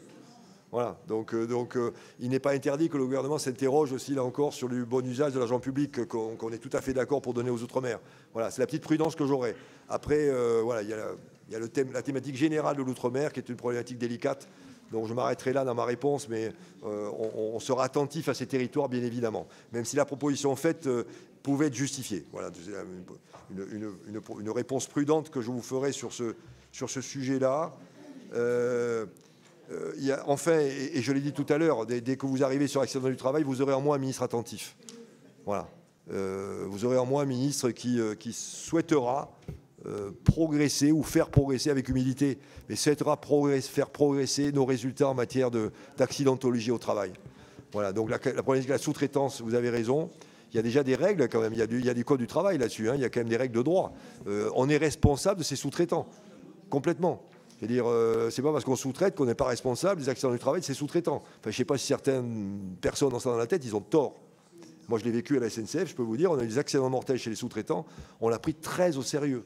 Très au sérieux à tous les sens du terme. C'est comme si c'était nos salariés, j'allais dire. Hein. Voilà, c'est comme ça qu'il faut le considérer. Et dans les règles que nous... Et d'ailleurs, nous mettons maintenant dans les marges, je parle SNCF parce que j'ai cette référence, dans les contrats d'achat de sous-traitance, nous mettons des règles strictes pour que les sous-traitants respectent des plans de prévention, des règles de sécurité qui soient rassurantes. Et on se met en mesure de les auditer. Donc c'est là-dessus peut-être qu'on peut travailler sur comment une entreprise sécurise la performance en matière de prévention des risques professionnels chez ses sous-traitants. Il y a une vraie responsabilité là-dessus. Je ne sais pas exactement où on en est dans les textes, mais s'il y a valeur et moyen à les préciser, vous aurez en moins un ministre attentif à ces sujets, Madame la sénatrice. Je crois avoir à peu près répondu à l'essentiel des questions. Et l'on continue d'aborder ce projet de loi de financement de la sécurité sociale pour 2026 avec Thomas Fatome, directeur général de la Caisse nationale de l'assurance maladie. Reçu au Sénat il y a quelques jours, il revient sur le dépassement des seuils de dépenses sociales et de santé, un dépassement de plus d'1 milliard d'euros cette année. On écoute ensemble son audition. Quelques mots en effet peut-être d'introduction sur ce projet de loi de financement de la sécurité sociale. Quelques mots peut-être d'abord sur le cadrage macro, comme on dit parfois, pour souligner, comme vous l'avez fait à l'instant, la gravité de la situation financière de l'assurance maladie, avec un déficit en 2025 qui serait même légèrement supérieur à ce qui était prévu dans la commission des comptes de ce printemps, avec un déficit légèrement supérieur à 17 milliards d'euros, ce qui est évidemment très significatif hors période de crise sanitaire ou de crise financière.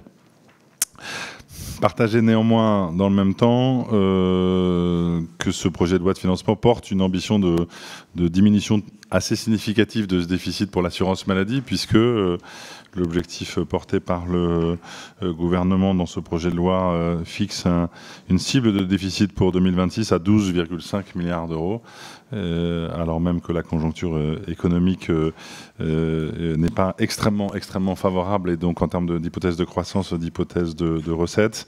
Mais voilà, souligner que si ce cadrage est respecté, ça marquera à la fois la fin de la dégradation significative qu'on a connue malheureusement post-Covid et une marge de redressement qui est tout de même importante. Deux leviers à cela.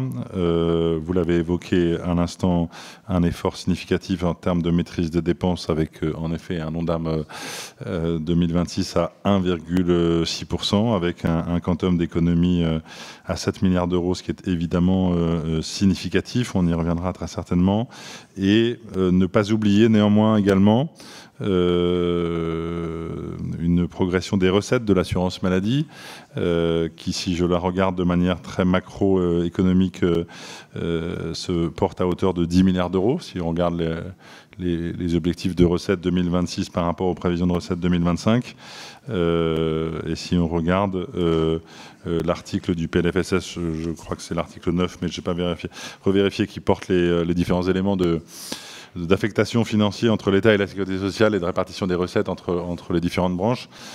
des choix qui ont été faits qui manifestement vont plutôt dans le sens de soutenir une affectation de recettes favorable à l'assurance maladie et donc une contribution à la réduction de ce déficit. Ce dont je ne peux que me féliciter. Sur ces mesures et globalement, évidemment, le texte, vous ne serez pas surpris si je repars des propositions que nous avons faites cet été dans le cadre du rapport chargé produit, et la Commission avait bien voulu nous entendre pour les énoncer, donc je ne vais évidemment pas y revenir. Néanmoins, souligner qu'un certain nombre d'articles de ce projet de loi portent un certain nombre de propositions que nous avions formulées, et de ce point de vue-là aussi, vu de l'assurance maladie, ça va dans le bon sens. Si je les énumère rapidement, y compris en gardant la structure que nous avions proposée dans le cadre de ce rapport chargé produit, où nous avions formulé 60 propositions autour de 3 séries d'axes.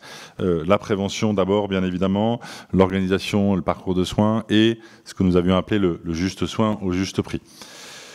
Si je reprends un peu cette structuration qui est propre à ce rapport et qui est évidemment discutable, mais qui permet un peu de synthétiser, sur la prévention, souligner que notamment 2 sujets qui sont mis en avant dans le projet de loi. D'une part, une construction d'un dispositif en amont de l'entrée en ALD que nous avions appelé cette identification d'un risque chronique. Le projet de loi, dans son article 19, parle de parcours de prévention, mais ça repose sur la même idée d'identifier en amont des situations de risque. On pense à l'obésité, on pense à l'hypertension artérielle, qui permet le déclenchement d'un suivi rapproché par le médecin des potentiellement programmes de prévention, un panier de soins peut être dédié sur certaines prestations. C'est une réforme structurelle qui est posée ici et qui nous semble aller dans le bon sens. Et le deuxième volet qui tourne autour de la prévention, c'est l'ambition autour de la vaccination. Évidemment, sujet sensible, mais sur lequel il nous semble pertinent de poser un certain nombre d'axes de soutien à la vaccination, voire d'obligations, tels que le propose l'article 20, même si évidemment il relie ça à des avis, le cas échéant, de la Haute Autorité de Santé.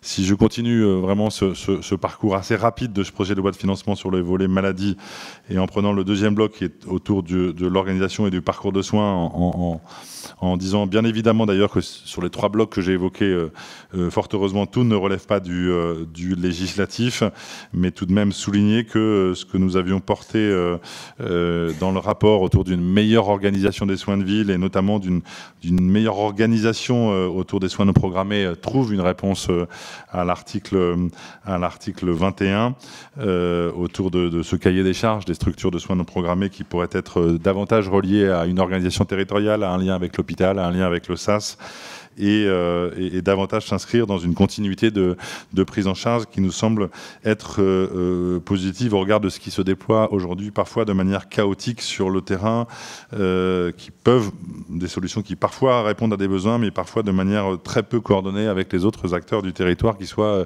hospitaliers ou de la médecine de ville. Le troisième axe, il tourne autour du juste soin au juste prix. Et de ce point de vue-là, il y a un certain nombre d'articles de ce projet de loi aussi qui rejoignent un certain nombre de propositions que nous avons faites cet été. Je pense à l'article 23 en termes de lutte contre les rentes dans le système de santé. Vous le savez, nous avions identifié dans le rapport différents secteurs d'activité où il ne s'agit pas de les stigmatiser, il ne s'agit surtout pas de dire qu'on n'a pas besoin de cette prise en charge, au contraire, mais y compris de notre responsabilité, d'un niveau de tarif qui est élevé par rapport à des coûts, des niveaux de rentabilité qui sont très supérieurs à la moyenne du secteur de la santé, voire à la moyenne d'autres secteurs économiques. Des réformes structurelles pour limiter le coût des arrêts maladie qui représentent chaque année plus d'1 milliard d'euros. Vous venez de l'entendre, le directeur de la Caisse nationale de l'assurance maladie revient sur les grandes mesures du projet de loi de financement de la sécurité sociale pour 2026. L'ensemble du texte sera examiné en séance publique à partir de mardi prochain. Et on suivra évidemment ensemble sur Public Sénat cet examen du budget de la sécurité sociale. À très vite donc et belle fin de journée sur les chaînes parlementaires.